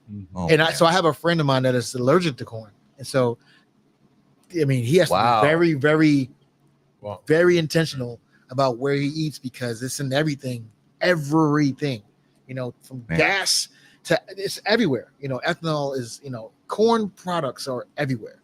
And that's the dichotomy that we're in right now. Shit. Shout out to Jennifer Porter. Wow, y'all are eating good. Slightly jealous. Cheers, Jennifer. Thanks for lending us your husband tonight. Yeah, thanks for lending us your husband. We really appreciate it. That's my missus. Love her dearly. You better. The thing with, and I think it was the 70s when the government, came out with the cholesterol stuff and, saying you shouldn't eat eggs, you shouldn't eat red meats. And that's what, because, and you look back at it and there's a lot of indication that there were lobbyists in the sugar industry and in the grain industry that were, lobbying politicians to get us to stop eating meats and eggs so that we would eat more grains and sugars specifically. Well, that's where the food it flipped. It flipped. It was called the 4 food groups, and then it was called the food pyramid. Yeah. And they're like, oh, we want you to eat 7 pounds of grain a day or whatever the number is. It's ridiculous. Yeah. It's like, you want me to eat how much grain a day? Who can possibly sustain that? That book I'm reading, the Carnivore Code, it talks about that. It's a great book. It talks about how our bodies have reacted to it. That's why we're sicker now. That's why we have more illnesses. Yep. All because of that fucking triangle. The whole entire thing as far as I did my thesis in college was on why we as humans consume milk after the nurturing stage. Oh. So we are the only beings on planet Earth that consume another species' milk. Bears don't drink tiger milk. Dogs don't drink cat milk. And when a dog or a cat is nursing, after the puppies grow, they have teeth, they stop nursing, and then the milk dries up. Yeah. So everybody that is still eating even milk products, eventually everybody will be lactose intolerant. Your body will not produce enough lactase to break down the lactose. Mm. Even with the organic milk. So here's another thing: the whole "milk does a body good" campaign that was out. Yeah. So milk is not more lobbyists. Yeah, exactly. Milk is not naturally good for you. Okay. Like milk is vitamin fortified. Fortified means to add to. So before the homogenization process, milk used to kill people. Oh yeah, yeah. So the hormones and because we're not supposed to be drinking cow milk. It's not. Okay, so here goes an ignorant question. Okay. So then why are we still eating butter and stuff that comes from dairy? Cheeses? Because it's the king's disease. It's gluttony. Because we can, and it tastes good. That's a good point. It's the same reason why we eat. Where's the Snicker bar located on the pyramid? Like at the top. The point is, we develop these processes and we make some really, really great, phenomenal things that wasn't intended to digest on a mass basis. Now, again, anything in moderation, right? If I tell you what, if you start consuming mass amounts of these things on a consistent basis, like the average American diet is shot because it's laden with all of these things that your body is just not is overworked is really what it is. And that's when the abnormalities. So a cancer is just an abnormality. Yeah. So your cell is just it's an abnormal cell. You cannot, your body's not made to have all of these things happening along with the free radicals and all the other crap that we put in our system and then we have to contend with. Yeah. So you're going to have these issues if you don't start, and then you're not getting the proper vitamins on a consistent basis. I mean, it's a slippery slope. And it just so happens that all of these things, you know, taste delicious, right? So, and then the sugars and, you know, the sugar is the number one thing. So even so, like, I remember like milk has a ton of sugar in it already. Ton of like 21 naturally. Yeah. So, okay. So again, if we look at what milk is intended, its intended purpose, it was a whole meal. Yeah.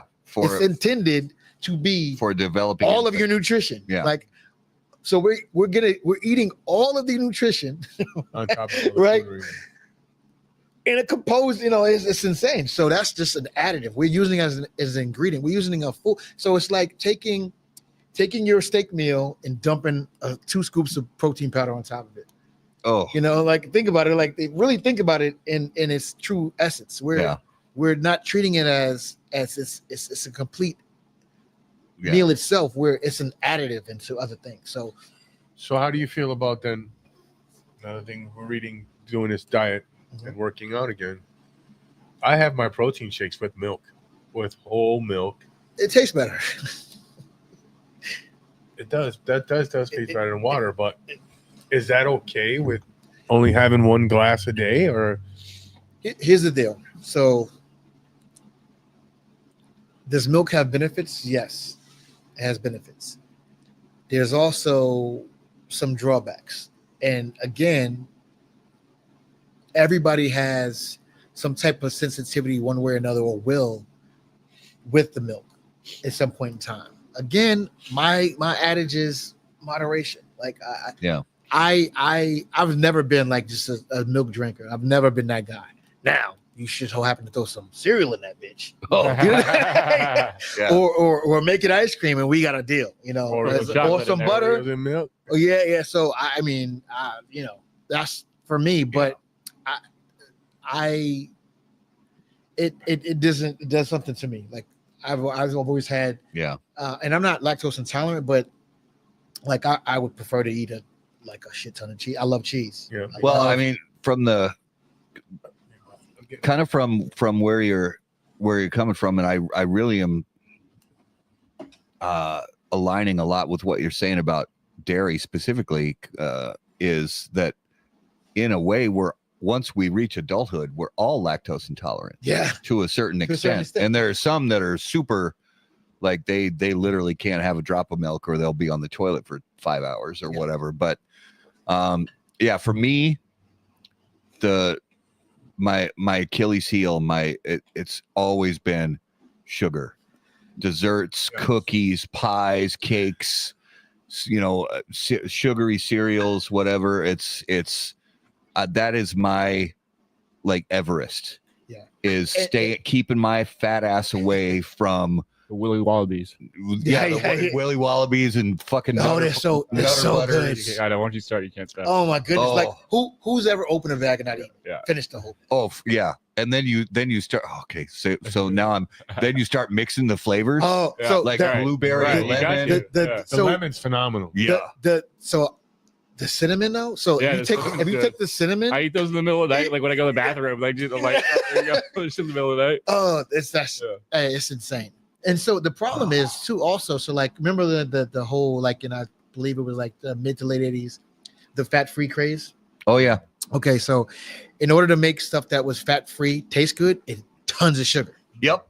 Exactly. So it had tons of sugar. So worse for you. Yeah, it was way worse for you than just eat. Listen, I tell my wife this all the time too. So instead of drinking the diet sodas, just drink a little bit of the regular soda. Yeah. If you have to have the soda, just drink. It's better for you.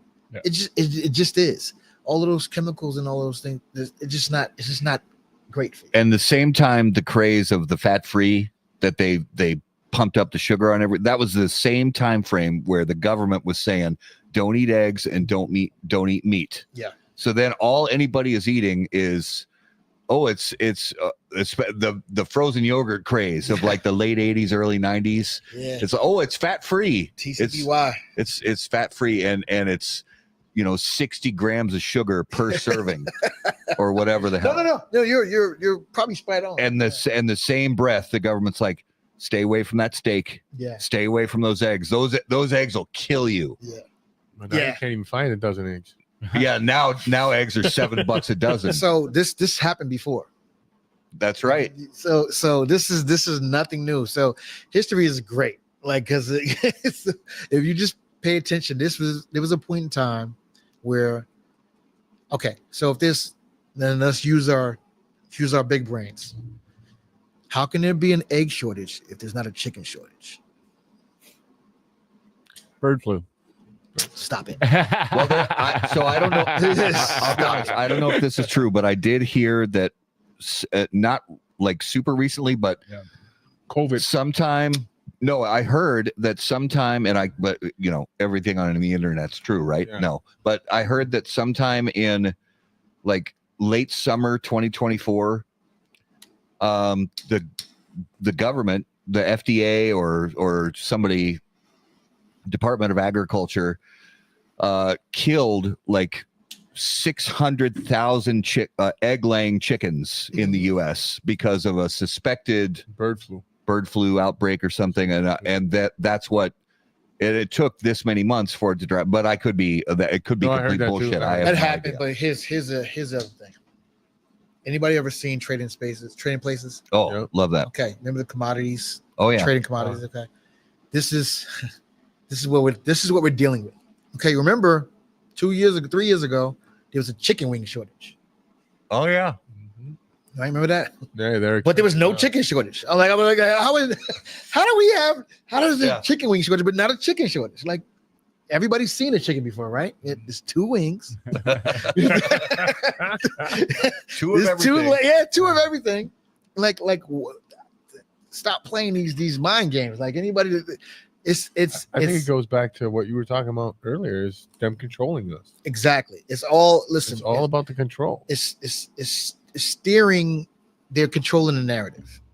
So we need to push the demand high in one area so that we can fortify the industry, and that is what we're dealing with, because again, it all goes back.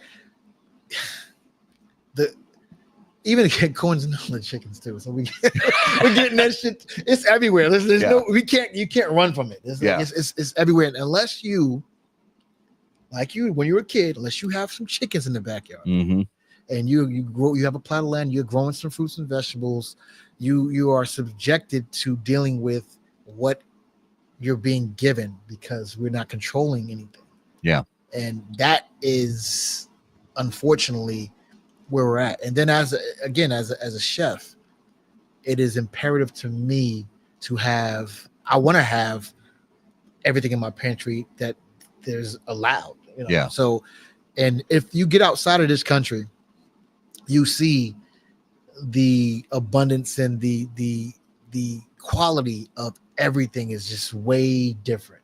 Yeah. Like even in so-called third world countries, their supply chain is better equipped with higher quality items than we have. Even their processed food's better than our processed food. Everything. You know why? Because a lot of the things, all of the shit that we have that's they've been outlawed in other countries. It's 100% illegal. But here's the killer: the same companies that produce these U.S. things, they produce those same things in other countries, but without the bad stuff. Yeah. And it's not more expensive. It's just because, again, it. they don't allow it. So we're not going to not sell. Yeah. So we're going to do Trix. Let's see. This is a good one. So in Canada, Trix, here's the neon green, right? Neon colors. I'm sorry. All the colors are bright, like vivid. Yeah. The colors are muted in Trix in Canada because it's all natural food coloring. So right. your carrot and beet and turmeric and all these different Yeah. things, and the flavoring it tastes like fruit. Yeah. It did like Fanta in Italy tastes a lot like Orangina. It's like carbonated orange juice. Yeah. Because the number one ingredient on it is juice. It has actual juice in it. Yeah. It's not electric orange, and it doesn't have those. It's also a smaller serving too as well. Yeah. So. Obesity in this country, so that it all ties into pharma. Like it's just a slippery slope. Like it's all these Everything's industries, they're feeding Yeah. industries, and so Yeah. the worst thing you can do is to truly be healthy and control the narrative and eat in a manner that keeps you from having to fortify or supplement or prevent any kind of illness with pills of some sort. But yeah, buy local is 100%. So that is the basis of the film. Yeah. So, and the reason is, so every place, every city, everywhere in this country has a handful of farm to table restaurants. Yeah. What if there's 30-1 fast food joints to fine dining, farm to table restaurants? So let's just say, what if Taco Bell decided that they were going to only buy lettuce and tomatoes from local farms, organic local farms, and that's what they're going to use? Do you know how that would shift not only the economy, but the health of the populace?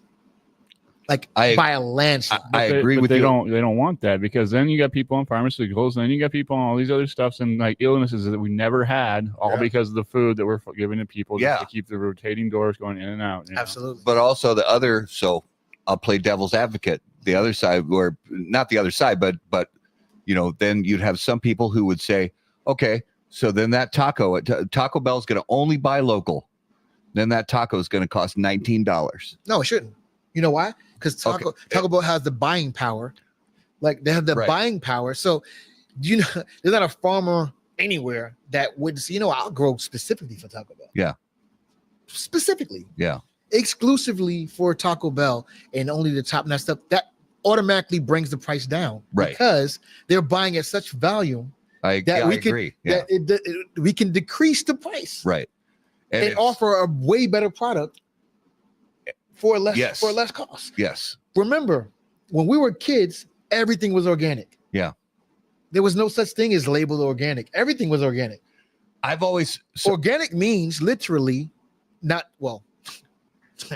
just the organic rules are skewed, but before what it used to mean, what it was supposed to be, was mean it less was done to it. Yeah. Right. Now and that's a slippery slope too, with certain pesticides, and then you have all the pesticides or other like areas. Yeah. So there's a lot. I mean, the reason why true organic food is so expensive, because there's not so much land that we have to grow truly organic. Yeah. So in order to earn, or for that farmer to yield the dollar amount that he would need to grow on this small plot of land, and it has to have a premium price on it. Yeah. And farming is the ultimate crapshoot. Oh yeah. It's the only industry that you have all these upfront costs with the hopes of a great yield. Yeah. The harvest, you could have a bad harvest. Mm-hmm. You could have a frost. You could have a wet season or a dry season, which would totally skew your yields, right? And same thing with tobacco leaves. Exactly. It's the same exact thing. So you don't know, it's the box of chocolates, right? So it literally, you don't know what you're going to get, but your costs are fixed. Yeah. And so the adverse effect of that is like, okay, you're going to grow for the government. Yeah. And you're going to grow these seeds, which are, pesticides and resistant, all these different things, but it also is shit for the soil. Yeah. It's bad on us anyway. Yeah. And it literally no vitamin content right for us on the outside, at the end of the spectrum. So Yeah. it's just totally insane. And that's where there's some things that I really genuinely believe the government does well, and there's other things I genuinely believe the government fucks up. Yeah. And when you look at farming, and then, you know, like you said, organic just used to mean, you know, grown and then harvested. That's what organic used to mean. Right. But then the USDA got their hands on the term organic, and like happens too many times, and I'm not saying it happens everywhere, but there are so many scenarios in life in America where a government agency gets their hands on something, Fucks it up. and then behind the scenes there's lobbyists saying, oh, you know, I'll pay, you know, money changes hands, however money changes hands between lobbyists and politicians. And the next thing you know, the USDA is making all these rules about organic, you know, saying, oh, in order for it to be USDA certified organic, you've got to follow all these. And you actually read what the USDA says about certified organic. You're like, none of this makes. It's grown in the same fields that the so-called non-organic shit is grown in. Same soil, same everything. Is just on Thursday they don't spray the pesticides. There's not already 6 megatons of that pesticide still in the soil. Yeah. You know, it's I struggle with, you know, those areas where the government just goes way too far with the regulations, and most of the regulations are based on, you know, backroom conversations, and it bothers me. So science is a phenomenal thing, and we've made some incredible advancements in agriculture in the last 30 to 40 years, but there's a lot that we've retracted on. So crop rotation was something that was introduced eons ago. Oh yeah, we talking about George Washington Carver days. Yeah, like he flirted with the crop rotation method to till the land, have cover crops that were going to regenerate the soil so that we could have a great harvest with something else. And we keep rotating and moving plots to where we could make sure that the soil had enough nitrogen and mineral composites that it would be beneficial for growth. Yeah. How is it that in 2025 there are so many different outliners to where we're doing things that are so far from shit that we learned eons ago, right? And we're just shitting the bed, but it's for profit. It literally is for profit. It's for profit. And I also believe every major metropolis, because every city has a city, you know, should have vertical grow systems. Yeah. Because that's something that's where science is needed. So where we can do things hydroponically. And there's a shit ton of things that we could take out of that ecosystem and put into a controlled environment to where we could definitely have, you know, damn near 100% yield. We can control all of the little to no pesticides, and that can be a thriving system and it should feed the populace. Yeah. If every city had a hydroponic system that's cooked into the city limits for its people, there would be no hunger. Yeah. We could, you know, and then if everybody went and shopped at farmers markets versus the big box stores and got their staples from the farmers markets, a cheaper, fresher, better for you product. Yeah. On a weekly basis, we'd be better off. Yeah. You know how much food gets wasted? Oh, wasted, like thrown away. More food gets thrown away than gets consumed. Absolutely. In the United States. I don't know about other countries, but in the United States, more food gets thrown away than gets consumed. And not even composted, just thrown away. Yeah. Just thrown away. And that's a travesty. We rotate our crops down at the Fontaine farm. Yeah. Every year they rotate it. Yeah. They go from corn to beans. Yeah. To whatever wheat. Back and forth. And that's how you preserve the land. And then also to make sure that you have that vitamin content in the actual yielded product, right? So It's totally crazy. It's another thing too. You know how much wild caught fish costs versus farm fish?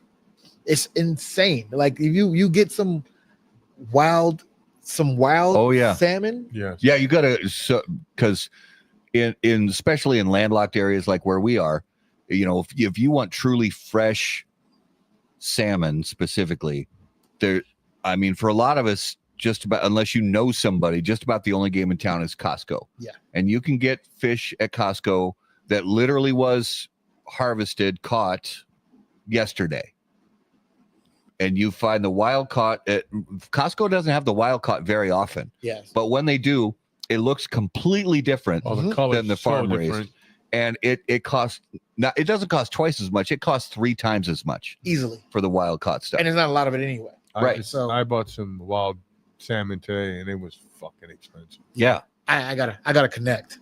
Oh, there we go. I gotta connect. And he fishes in Alaska. Yeah. He gets coho salmon. Yep. And I have about 30 pounds in the freezer right now. I got you. Nice. Nice. Yeah, it's night and day difference. And which is why here specifically the lakes are important. So Oh, yeah. there's so much that we are not taking true advantage of in the manner that we should.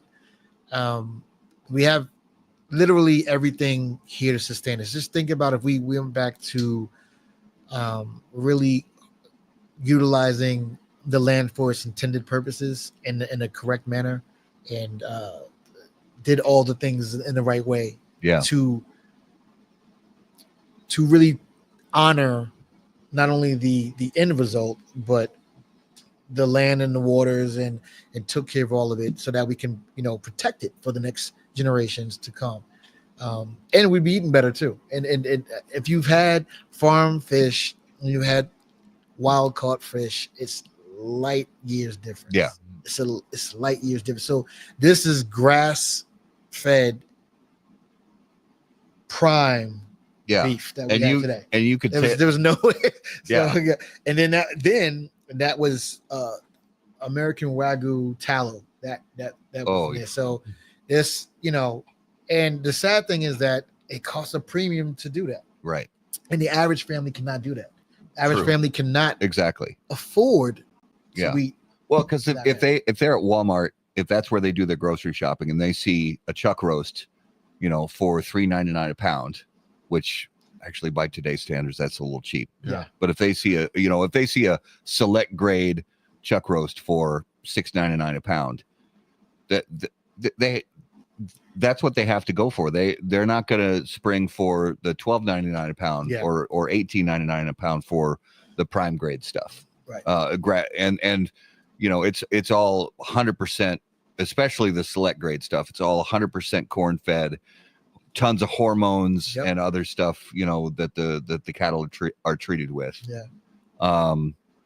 But one of the things that I've about 2 years ago, there's a Facebook group called Farm Direct Minnesota that I joined, and they're literally all over the state, where they have people who, you name it, they grow it or raise it, whether it fruits, vegetables, different livestock, and a number of them will do deliveries to within a reasonable amount of the Twin Cities area.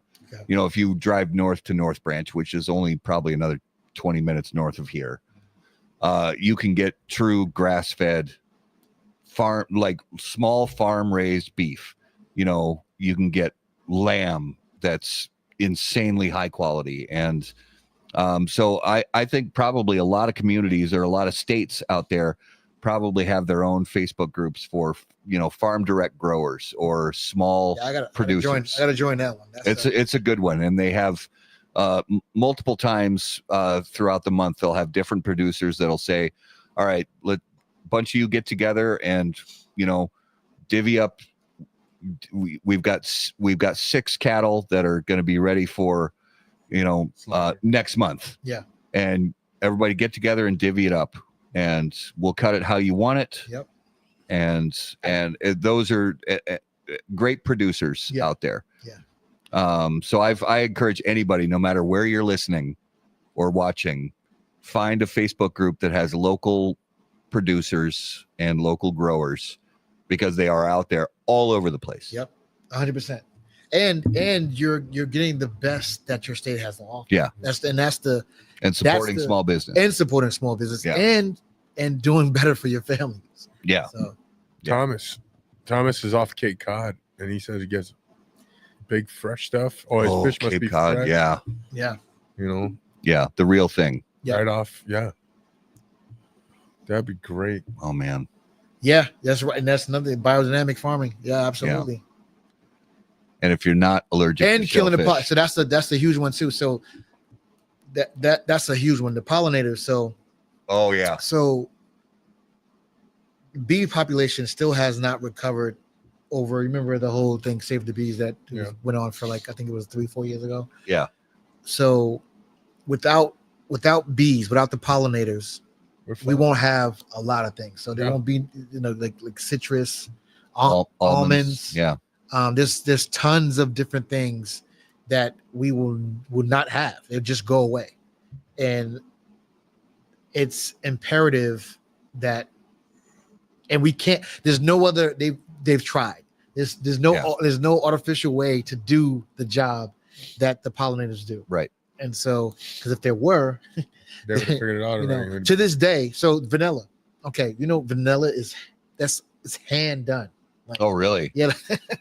So in order to it's crazy. So wow. It's so important. It's all these little things that all these things are connected, and the more that we do things in ways that is not natural for the earth, the less wiggle room we have for bouncing back. Yeah. And there's some things like some things are irreversible. And just a little bit of knowledge and know-how, and also using and spending our dollar in the proper manner will definitely fortify these situations. So like you said, these Facebook groups for buying local is definitely the way to go. You were talking about vanilla, right? True or false? Is good vanilla coming from beaver anuses? No, artificial vanilla. Artificial vanilla. Oh, that's artificial anus. That's vanilla. beaver anus gland. You're welcome. You're welcome. There's vanilla in that in the tea. It's pure. It's pure. Pure vanilla. It's pure. It's not anus. No anus secretion in there. Oof, Save that's for later when you get home. Yeah, that's crazy. Ain't it? Yeah. So all the things. Is it time? do you guys think it's time? Excuse me. I think it's time. Well, You gonna stay awake? Nap. Yeah. See, you shouldn't have smashed a steak like that. Well, if I had some dessert, it would have helped me out. You got dessert in a You glass. ate your dessert. You ate the, Well, if I cherry and had dessert, I would everything. have saved it for later. All right, guys, it is now time for this week's Numero de los Muertos. All right, so I got to scroll back up here because I took a screenshot in case I lost it on my phone, because I did lose it on my phone, and that's why we take screenshots, because we're old. All right, so the number this week is just a little over 100 people every year die from this worldwide. Beaver anus. No. It is not beaver anus. You're not drinking very much of that Spirit of Mystery. This is 90% water. Talking about the other one in the background. Oh, well, that He's got to drive all the way back to Plymouth. Yeah, I gotta trek. He can take it slow. He's got to drive all the way back. That's real. I'll finish what he doesn't. And I have I'm in the big black ticket machine. Gotta get out of Cadillac. They're like late at night. Yeah. A black Stop man that driving an guy. Escalade. Yeah, Okay. stop Yeah. that guy. Sorry, you're on the wrong list. I apologize for that. Okay, so just over 100 people every year worldwide die from this. Worldwide. Are animals involved? animals are involved. Ooh. Eating octopus. I love Not octopus. Octopus is delicious when it's cooked right. It is. Oh, it's so good. When it's cooked wrong, it's It tastes like Fucking rubber band. terrible. Octopus and black rice. How about Fucking delicious. how about is it bee stings? not bee stings. We did that one. Shellfish. Not shellfish. Trampling? No, not trampling. Blowfish. Nah. Yes, Really? the puffer fish. The pufferfish. So I've had this. Oh, Yeah. you had the where you felt sick from it? No. No, actually, if you cut it, You cut it. way, If you cut it. right, Yeah. So I had it in Japan. It's a delicacy. Yeah. And Yeah. It's the So ultimate it's- crapshoot. I've So heard it's ultimate- absolutely delicious. It is So very- it's shark Said weenus, right, but yeah. I'm not eating it. Yeah. It's Yeah, puffer fish poisoning kills more than 100 people every year worldwide, mostly in Japan. Japan, because that's where it's done at. So yeah, if you cut it the wrong way, the toxins leach into the flesh, and then nighty night. Yeah, it's And it's a horrible death I hear too. It's not nice. no, I heard it's Yeah. really slow, and where It's you horrible. start to lose, like gradually, you start to lose range of motion. You can't Yeah. use your fingers, then you can't use your arms, and you Yes. can't use your legs, and You then you slowly can't short your speak, heart. and then yeah, all of a sudden, the muscles that make your lungs Yeah. take air in and out just stop working. yeah, organ failure. How long does that go over? It depends on the subject. So some take a day, some take like 2 weeks. Oh, wow. And there's no No cure. there's no No cure. antidote. I don't think there is a good death, by the way. Just for the record. I can think of 100 ways better than that. I can think of a lot of ways that I'd rather go. Yeah, but that sounds horrible. Yeah. I don't want to go at all. I mean, you're going. Life is a sexually transmitted disease with 100% death rate. Yeah. Sorry, brother. Not to be Debbie Downer, but Yeah. we're all going. We're all going. All going back to fertilizer. You know what I mean?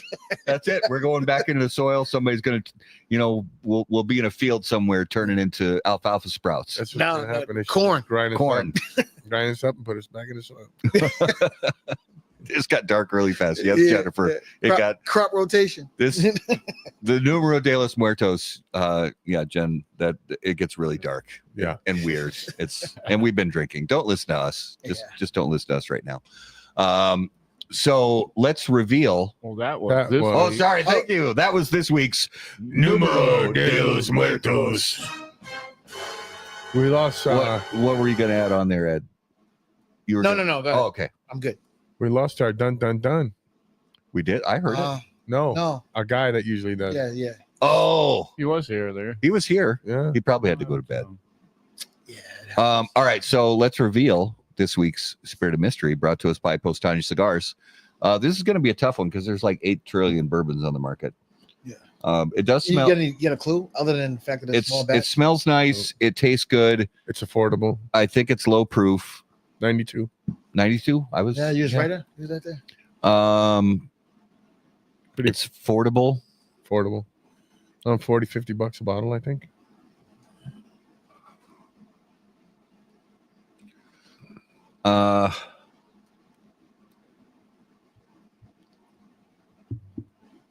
See this snazzy glass, by the way. Oh yeah. Laser engraved. Mhm.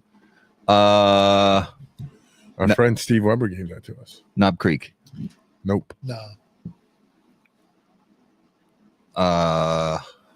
Woodford Reserve. No. No. No, Woodford's only like $28 a bottle. 40-50, you said? Yeah, right around that. I think so. Basil Hayden. No. Good guess, though.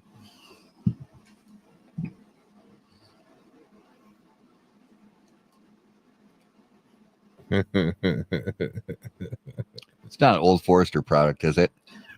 You son of a... Is this another Old Forester? I was gonna do. Four Roses? Nope. It's not in my family of No. favorite No. bourbons. It should be. It should be. I think so. I gave up all my guesses. Larceny.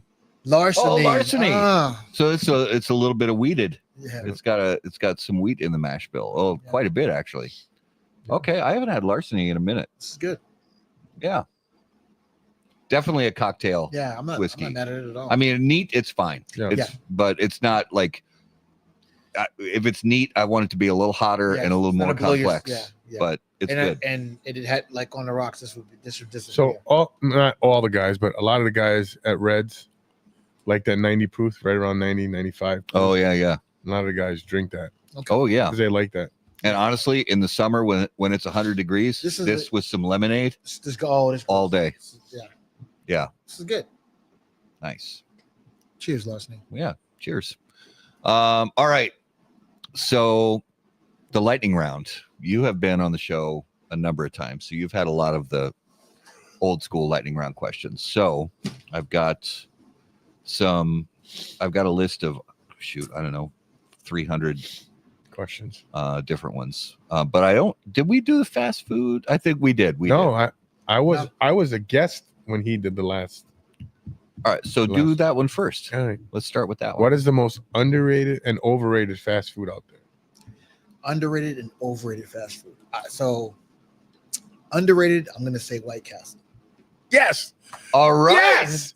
Okay. Finally, someone. I like that. I love White. I like that. I love White Castle. Now there's something that happens here that they don't do that happens back. Okay, so I knew it was ketchup is supposed to come on the slider. So back east, It's mustard. it comes on the slider. Here, nothing is. It's just a. Yeah, so I it's asked for them, like, put ketchup on my slider. I don't want to have to put it. I on. like it with Okay. the mustard. I like mustard.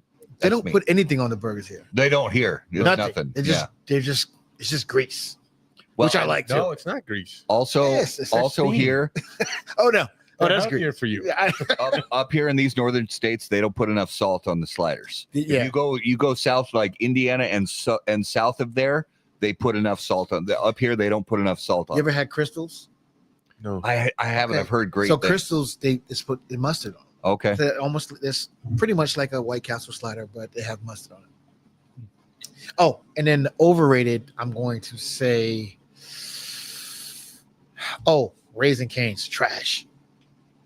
Yeah, I don't like it. My son It's not- Eli, All Eli the loves it. kids love it. Eli loves it. My daughter Cameron, she loves it. I and take Eli there. I'm like, I'm just bringing you there because you like it. Unseasoned chicken tenders. Who you have to without the sauce. It's Yeah, Yeah, you trash. have to dip it in. There's no seasoning on them at all. The breading falls right off. The best thing that Cane's has is the bread. I don't even like the Texas toast. The Texas How about toast is the better. tea? Than, It's the only what? toasted The on what? one The tea. side. The tea. I mean, yeah, it is the only place here that you can get The sweet tea. tea. Yeah. But when you go there, you have to go B&B. Bread on butter on both sides. Yes. Yeah. You have to. Yeah. I don't have to because I don't go. I just it's not my it's not my jam. I make better chicken tenders at home. Yeah. Well, you're a chef. That don't fucking count. It does count.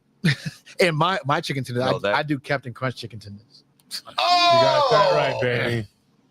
Captain Crunch. Sweet and salty.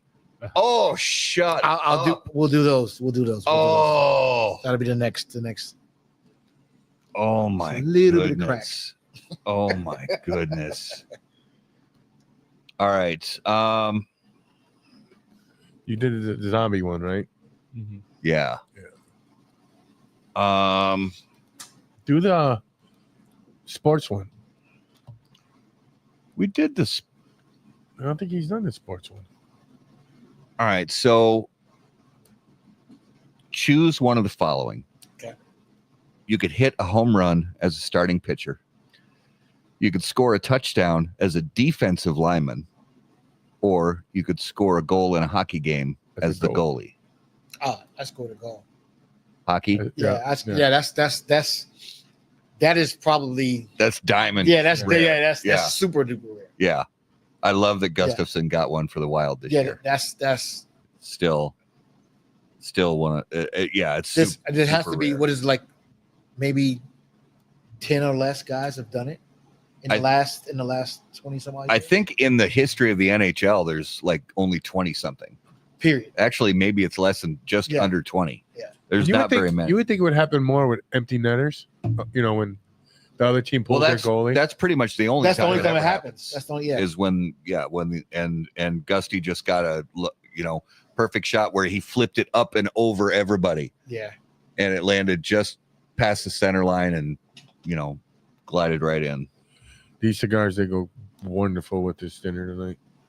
Oh, fantastic pairings tonight, brother. Oh, I hope you feel the same way when the bill comes. I'll hope it was take worth it. I said grass fed, grass finished, right? I'll take the bill. The bill comes to me. All right. So if you were to suddenly be given your own late night talk show, who would you want your first guest to be? And it can be dead or alive, or are we just doing alive? I'll say alive. Just alive? Yeah. B will be. My first guest. Oh, I just cause for ratings purposes and for I can just get all my shit off. It would have to be Donald Trump. Really? Yeah, I Okay. want the opportunity. Okay. Yeah, I need the opportunity. I have questions. Get him in the chair. Yeah, I have questions. Yeah. Yeah. Yeah. And yeah. Nonstop questions. Explain yourself. Yeah, we need to make some sense. I like it. So I'll add to that one. Dead. Dead. Ooh, that's. I would love to Anthony Bourdain. Yes. Oh man. I would, and for the reasons, I don't think, like nobody knew, like same thing, like say Robin Williams too. Like I would like to try to like head off the past, like especially knowing what came to be, like how did it get to the point to where, that was what If you felt had to happen. Like if he actually did it. No. Yeah, that one was. That was a little. Really? I think so. Everything I've seen looks like it was just, Yeah. You don't know these days. Yeah. Right? yeah. It's hard to know, but We wear a mask. it's funny because I don't know. It was like a month ago. I had the flu and I was just laid up and there's this channel that literally just plays no reservations 24/7, and I just laid there, just watching, remembering how much I loved watching, like back when he was doing Cook's tour and no reservations, and I just loved the way he taught the viewer about not just the food and the flavors, but about the culture of the place he was in. So the Food That Fuels, this docuseries is intended to be kind of like a mashup of No Reservations and like Somebody Feed Phil. Yeah. So like that's a good show. Yeah. So it's the closest to. So the reason why I think No Reservations was endured by masses is because, at least for, like, there's not anyone in the industry, in the service industry, that I know that does not like that show. Yeah. And the reason was he for us bias, right? So he spoke the lingo and he basically brought the front of the house to the masses. I mean the back of the house to the masses. Yeah. And I don't want to use the word fraternity because there's women involved too, but it's this club, if you will, of industry folk. We speak and we act a certain way. And so if you look at all of the connections that he had with industry people, that is real. Like, so like you can go, I don't have to know anybody in a certain state. I can connect with with someone that's in the industry. It's a certain bond that we have. Yeah. And it's hard to explain, but he did that. He showed that. Yeah. And then the education piece, not only about the food, he did a lot of, there's a lot of political stuff and a lot of things that were, and that's what food is. It's the great unifier. That is what, I want to bring to the masses. So my pie in the sky hope for this series is that it gets picked up on a streaming platform to be able to bring it to the masses. And Oh yeah. you know, the whole deal is, the premise of the show is, the docuseries is to speak to and talk to you know, artists, no matter what the medium is, you know, why they do what they do, what success looks like for you, what are some of the challenges, where do you want to be, what are you trying to get to, where you're currently at, and then everything comes back to food because everybody fucking eats. Right. And so then I culminate a meal based on the conversations that we had in places that are near and dear to you, around people that are near and dear to you. And I think that to me is just the ultimate unification of what food is supposed to do. Absolutely. And that's what I hope to bring to the masses. I also want to say, also someone that passed away, Angie Stone. So Angie Stone passed away in a car crash, a horrific car crash.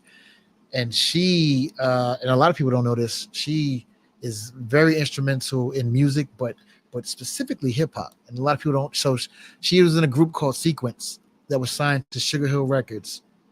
And in the 70s, I believe Sequence was the first hip hop female group to go gold. Yeah. So back then she went by Angie B. And but again, a supreme talent, gone way too soon. And yeah, you know, if anybody's not familiar with who Angie Stone is and her work, she's talented. If anybody knows who D'Angelo is, oh man, so no Angie Stone, no D'Angelo, pretty much. Like D'Angelo will be who he is, but she, you know, they have a child together as well. But yeah, she's a phenomenal talent. Yeah, I read that on Facebook a few days ago, and trailblazer. Yeah, in the well, maybe not the earliest, but some of the early days of the development of hip hop for sure. And she was touring, so that group Sequence toured the world before hip hop was a thing, before it was a real genre, a respected genre, let's say, in music. And then, you know, she's a phenomenal, you know, singer as well, an R&B, and wind up being classified as neo soul artist, but she's was a phenomenal talent, songwriter, you know, mother, sister, and a great friend. You know, I haven't met her personally. I met her a couple of times, but I didn't know her personally. But people that I know that know her revere her, and a lot of people are, you know, this is a hard one. So, well, it's interesting. You said, you know, that she got, but maybe by some publications misclassified or whatever, because, you know, a lot of the people writing in music publications didn't have any connection to hip hop or hip hop culture, urban culture, anything like that. And so they didn't know what to, you know, people growing up listening to, not that there's anything wrong with, but people growing up listening to James Taylor or Janis Joplin, they don't have a frame of reference. Yeah. But that's also, in my mind, one of the things I've always enjoyed about hip hop is that it's almost a melting pot of so many different origins and different styles of music, you know. And some people, there's so many people I know that as soon as you say the term hip hop, they just think rap. Yeah. And that's what hip hop is. And I know that this is something you're super passionate about, and something I am too, that there's so much more to it than that. Yeah. And I just want people to, you know, take a few minutes, light up your favorite cigar, and just do some exploring on Spotify or someplace like that, and really dig into some of the more deep tracks and deep, you know, of hip hop. I like to say, so I'm a product of it. I was raised, hip hop raised me. Yeah. And everything how I approach things, even food, is very hip hop. So let's take this dish, for example. So my method of cooking, how I cook, is extremely hip hop. And what I mean by that is this: hip hop in this rudimentary form was an art form born out of the lack of. So there were no instruments. So there was, you know, sampled ready-made art and repurposed it in a way with some skill set, repurposed it in a way to create a whole new thing. Yeah. So my view on food is based on knowledge. So I studied all these cuisines. I studied what food is, the science of food, how, this and this has this yield and this outcome. Yeah. And I take bits and pieces of different cuisines and different disciplines, and then I apply it to a way that's unique to me based on some knowledge and some skill set. It's a very much, it's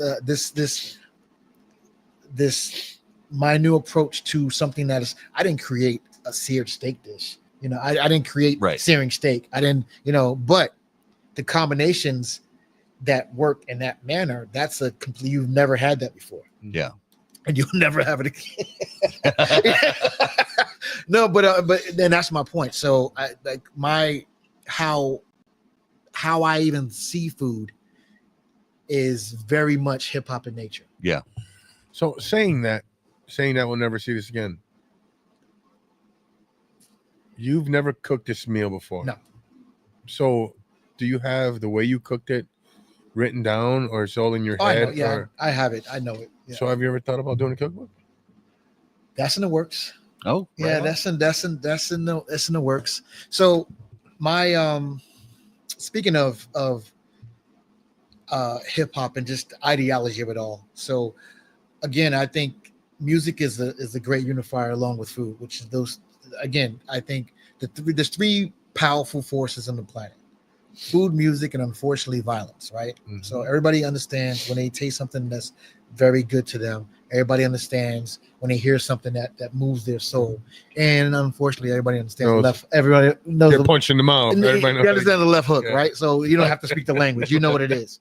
So, like I have the blog Taste Music Hear Food, and I join things that usually would. So I have a blog that has Bahamadia and Alice Waters in it.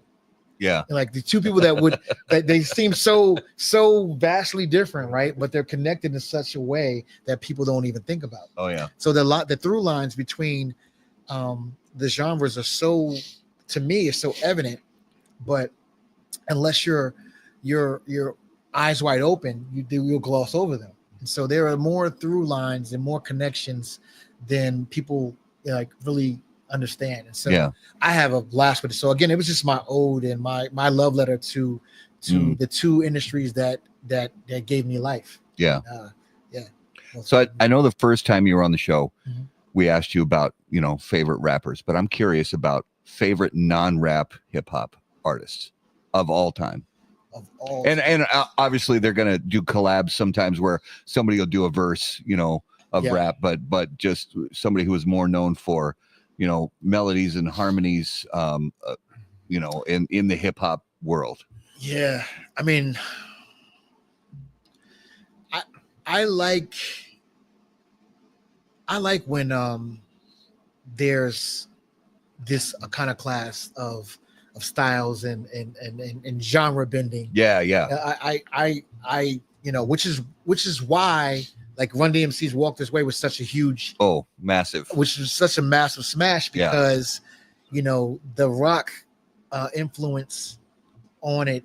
And again, that was not a far departure from the early days of rap music or hip hop at the time, because that a lot of disco and along with soul and jazz were sampled. Those were the earlier, that's what was happening, but not that front facing. Yeah. So I love those things, and to me that they're all in the pantheon of hip hop. Beastie Boys and Run DMC and Fushnikins and Daz Effects and MF Doom and even Drake. They all live under this umbrella. So you can get so far from the Fat Boys. They all live in the same spectrum of, it's so vastly. What other genre of music do you have so many different offshoots, like drill and all these, why, like there's so many offshoots. Blackstreet, the Fugees. There's so many different offshoots and there was an album that they put out for a movie that it had rap and hard rock, the whole album. Remember that? The movie actually had Ice-T and Ice Cube and Bill Paxton in it. Oh, I know exactly what you're talking about. So I think the best example of this bridge in marriage, in a way that was commercially done, would be Jay-Z and Linkin Park. Oh yeah. So because they didn't do new songs. They took existing catalog from both and mashed them up. Yeah. And like in a way, sort of like Jay-Z's Great album as well. They did, and actually Gnarls Barkley did a phenomenal job with that. And then you have the old Jasmine Taz series with Guru.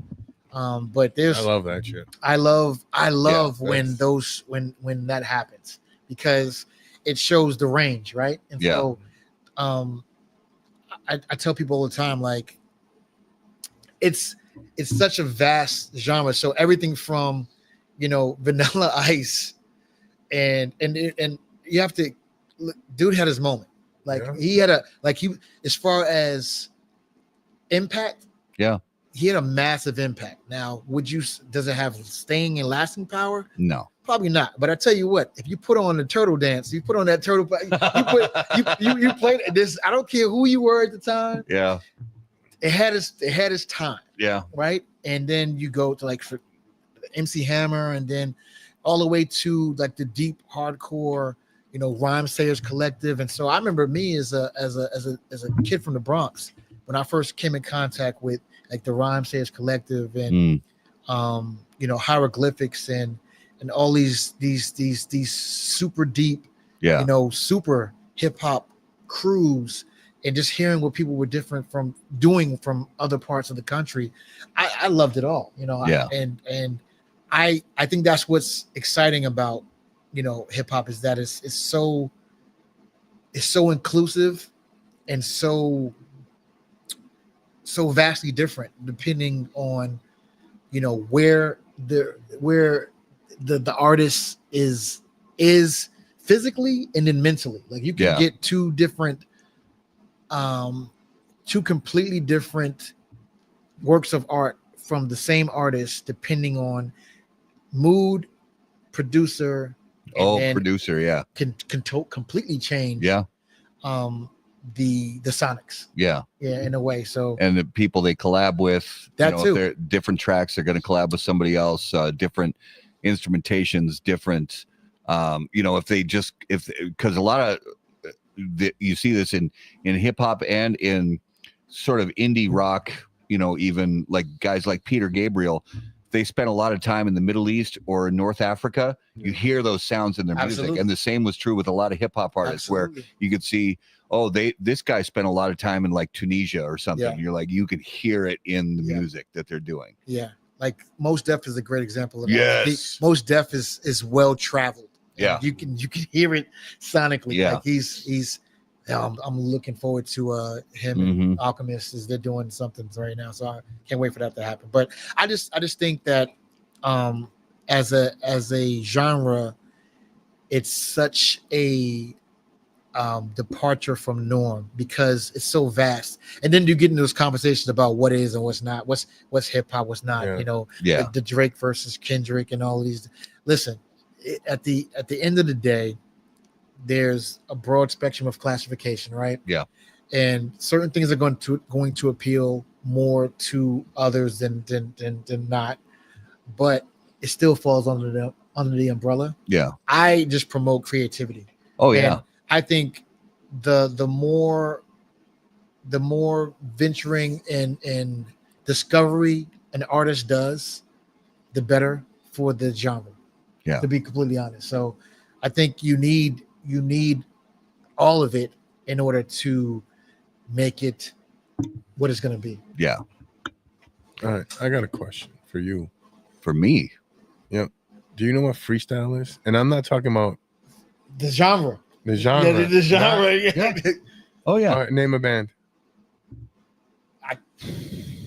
I always thought it was just a New York East Coast thing. No.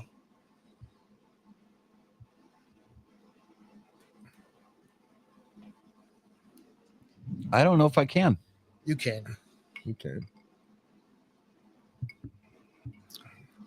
That's another weird classification too, because So Lisa, Nicole Stevie Jam. B. So I'll give you another Okay. one that most people. So in its inception, the Jets.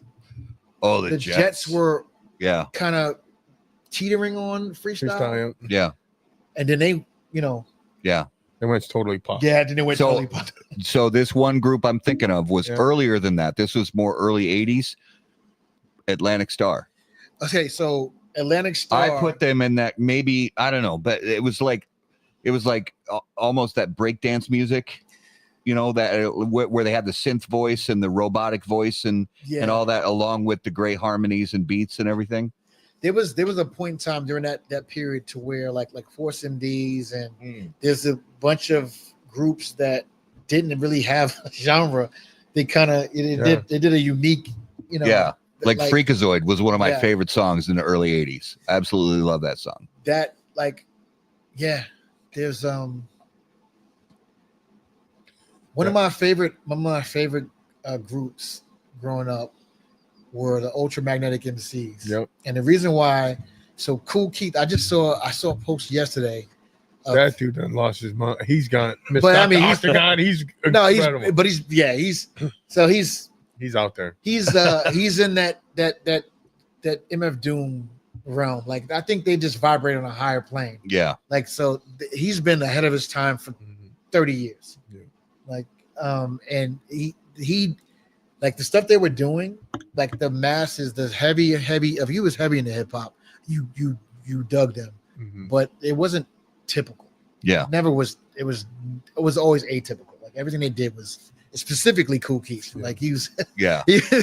He went for a time where he used a different name on like 5 or 6 albums. Yeah. But once he started rapping, you knew it was him right away. Yeah. But he would change his name just to throw shit off to be different. Well, and then there's also in the 80s and 90s, you know, and there was even some, you know, beef about it in certain circles, and you'd see some, you know, stuff on MTV and that about, you know, the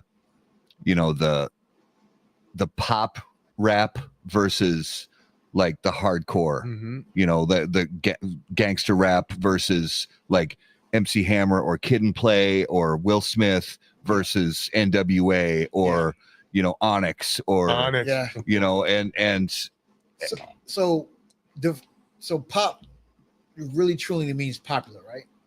right. Okay, So anything can be popular. When so here's the sells deal. enough So records, this right? is the deal. So there was NWA was That was the pop. most popular thing. Yeah. Went at their height, Oh yeah. and I think the group that turned all of that shit on its head was Wu-Tang.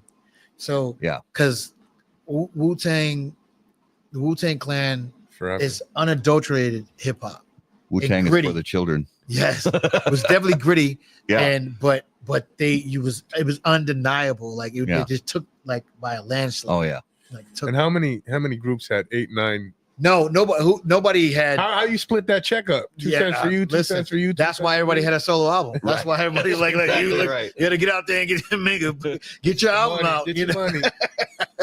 Yeah, that's yeah. But gotta love it. and I know it's like the song that everybody thinks of, but I mean, Cash rules everything around Cream, that. yeah. That I don't.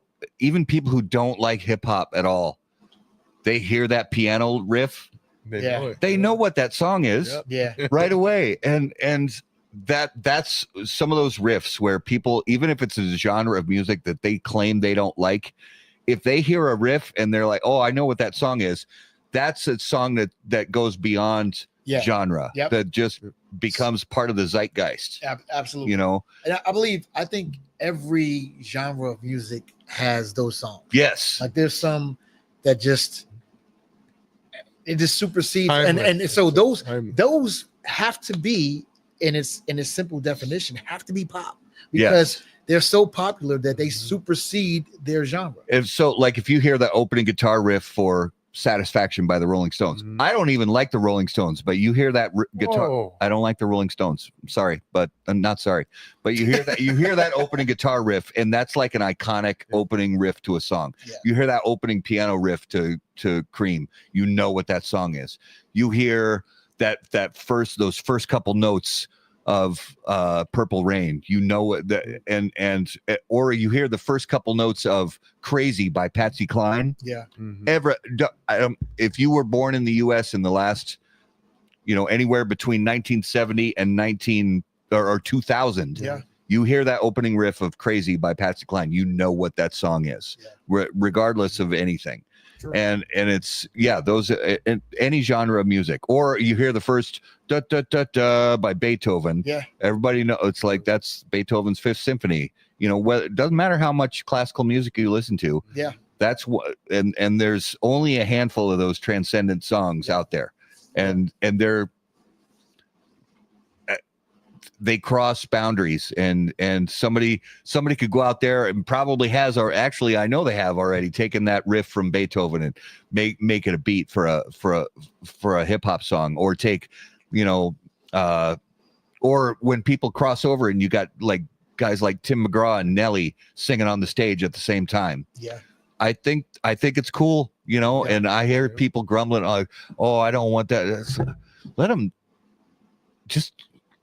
them do this, man. Cross over these, it's like reaching over the table to shake hands with somebody that. Here's the thing. All the music on the planet, there's only 12 notes. That's right. I don't care what genre it is. There's 12 musical notes. The fact that we have the amount of music we have and all the different genres, no matter what the style is, that to me is amazing in its own. Yeah. So you eventually will get tired of steak. if you eat the same steak cooked the same way all the time, you will burn out. Yeah. So any artist worth their weight in salt has to flex that muscle to venture out in some way.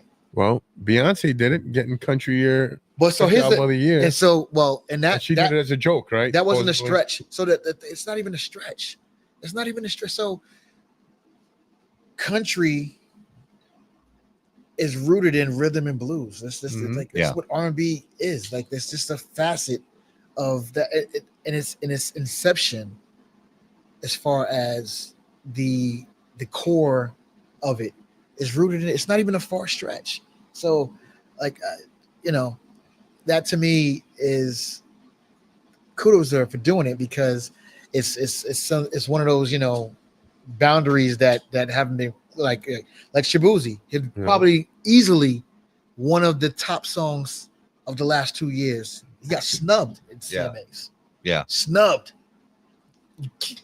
And that's politics. Right. It just is. There's that's a black eye in my opinion. I agree. To the genre.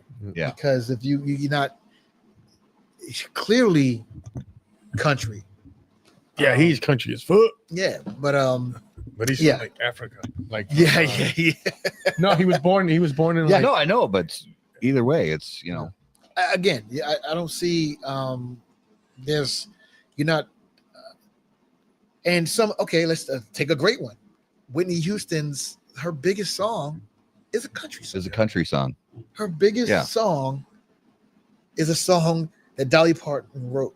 Yeah. And it was a country song. Yeah. And it was a complete reimagining of what the original song sounded like, but it was still the original song. Yep. It was still that same song. And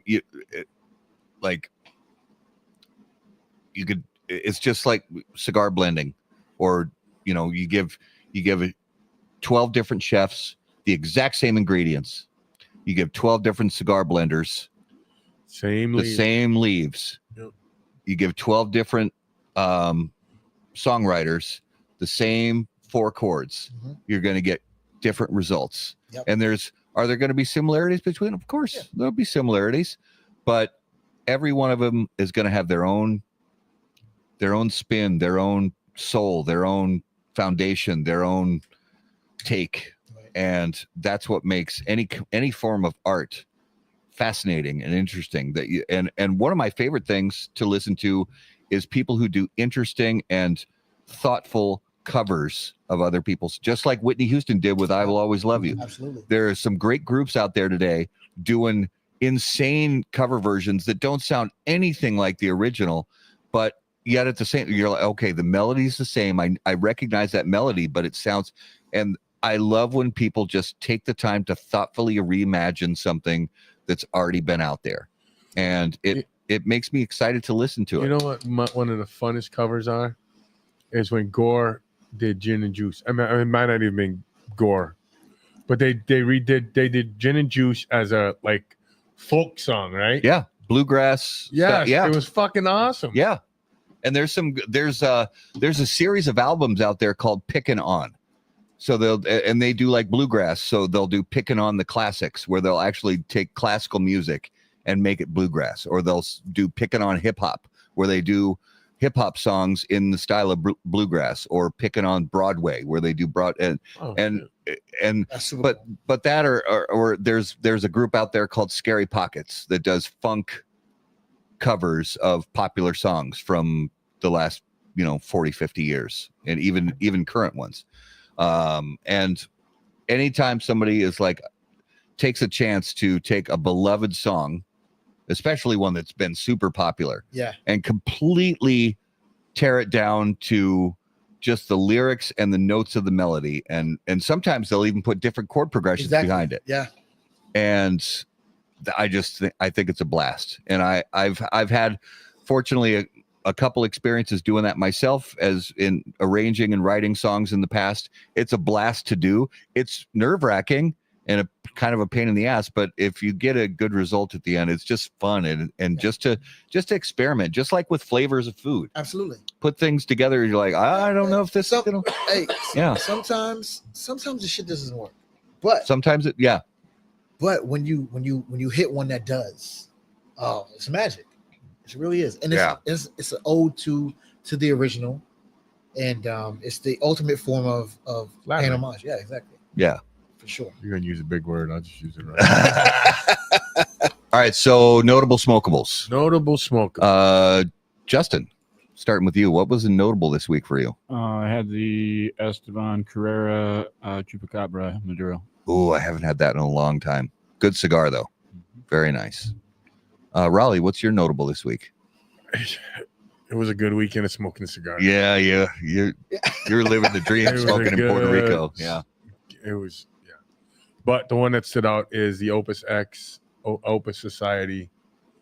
Oh, the Opus Society. Oh. Did you brainy? Look at you.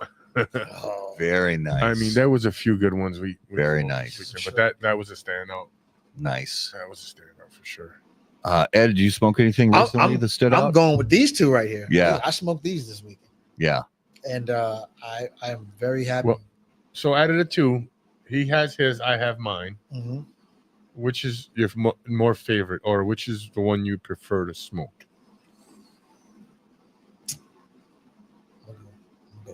Yeah, do connoisseur. Connoisseur. Yeah.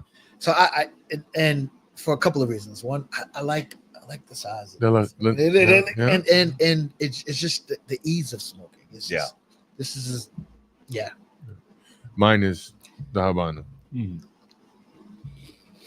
What about you, Justin? Which one do you prefer? The Ducan, sir. Yeah. Y'all got shit palates. So a few days ago, I smoked the Protocol Themis Toro. That's the Protocol that's got it's the milder one, the Connecticut Shade wrapper. But yeah, it's a good blend. If you guys, I know they have them here at Burn down in Burnsville. And they actually, I think that's the only, yeah. So if you're in the Twin Cities area, go to Burn down in Burnsville. They do have some of the Protocol cigars on the shelf. They're made by Espinosa, right? Yeah. Yep. Yeah. So coming attractions next week on March 10th, we have Oliver Naveau from United Cigars. On March 17th, that is St. Paddy's Day. Yeah. So we will not have a show on that Monday night. But then on March 24th, we have Bob the Cigar Guy. And if you don't know Bob the Cigar, he's hilarious. He's a YouTuber, talks about cigars. He does reviews and talks about, he's just hilarious. He's kind of a down south, self-proclaimed redneck kind of guy, but he's absolutely hilarious. And the way he talks about cigars is, kind of funny and irreverent. And we're going to have a good time talking to him on March 24th. And then closing out the month of March, we have Jack Heyer back on the show from Camacho Cigars. So Ed, thanks for being on the show. Thanks for cooking for us, brother. Thank you for having me.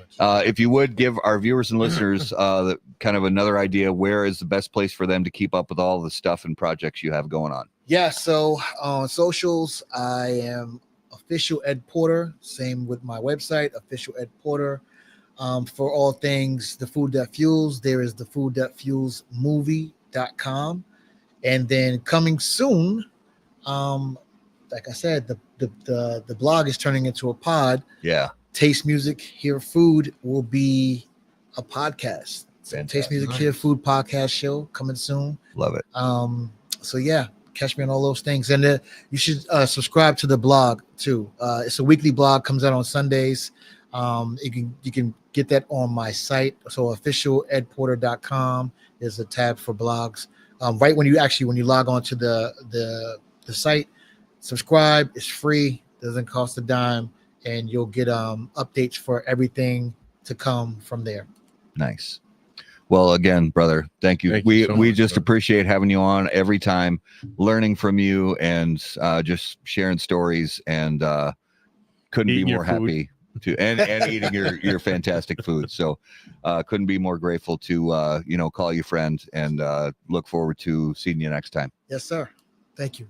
All right. Thank you, brother. Viewers and listeners, thank you so much for being the best part of How About That Cigar Live. So grateful for you guys watching live on Facebook, live on YouTube, and live on Rumble. And of course, if you're listening after the fact on the audio podcast, thank you so much for making How About That Cigar a part of your regular audio podcast rotation.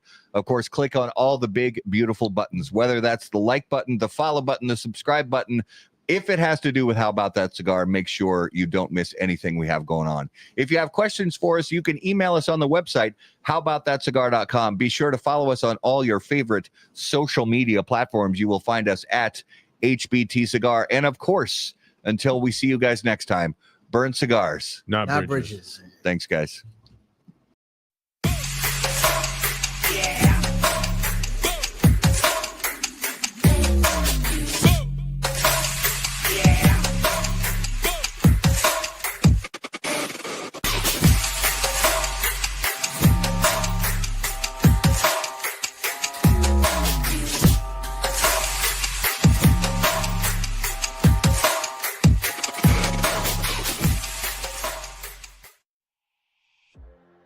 Any comments, opinions, viewpoints, or statements presented or uttered by guests on the HBTC podcast, HBTC live video streams, and all other media from HBT Media LLC are solely those of the individual and do not necessarily represent the opinions or viewpoints of How About That Cigar or its parent company, HBT Media LLC, any of our advertising partners, or the premium cigar industry. The primary purpose of How About That Cigar is to entertain and to encourage activity and growth within the community of people who enjoy or want to learn about the enjoyment of premium cigars.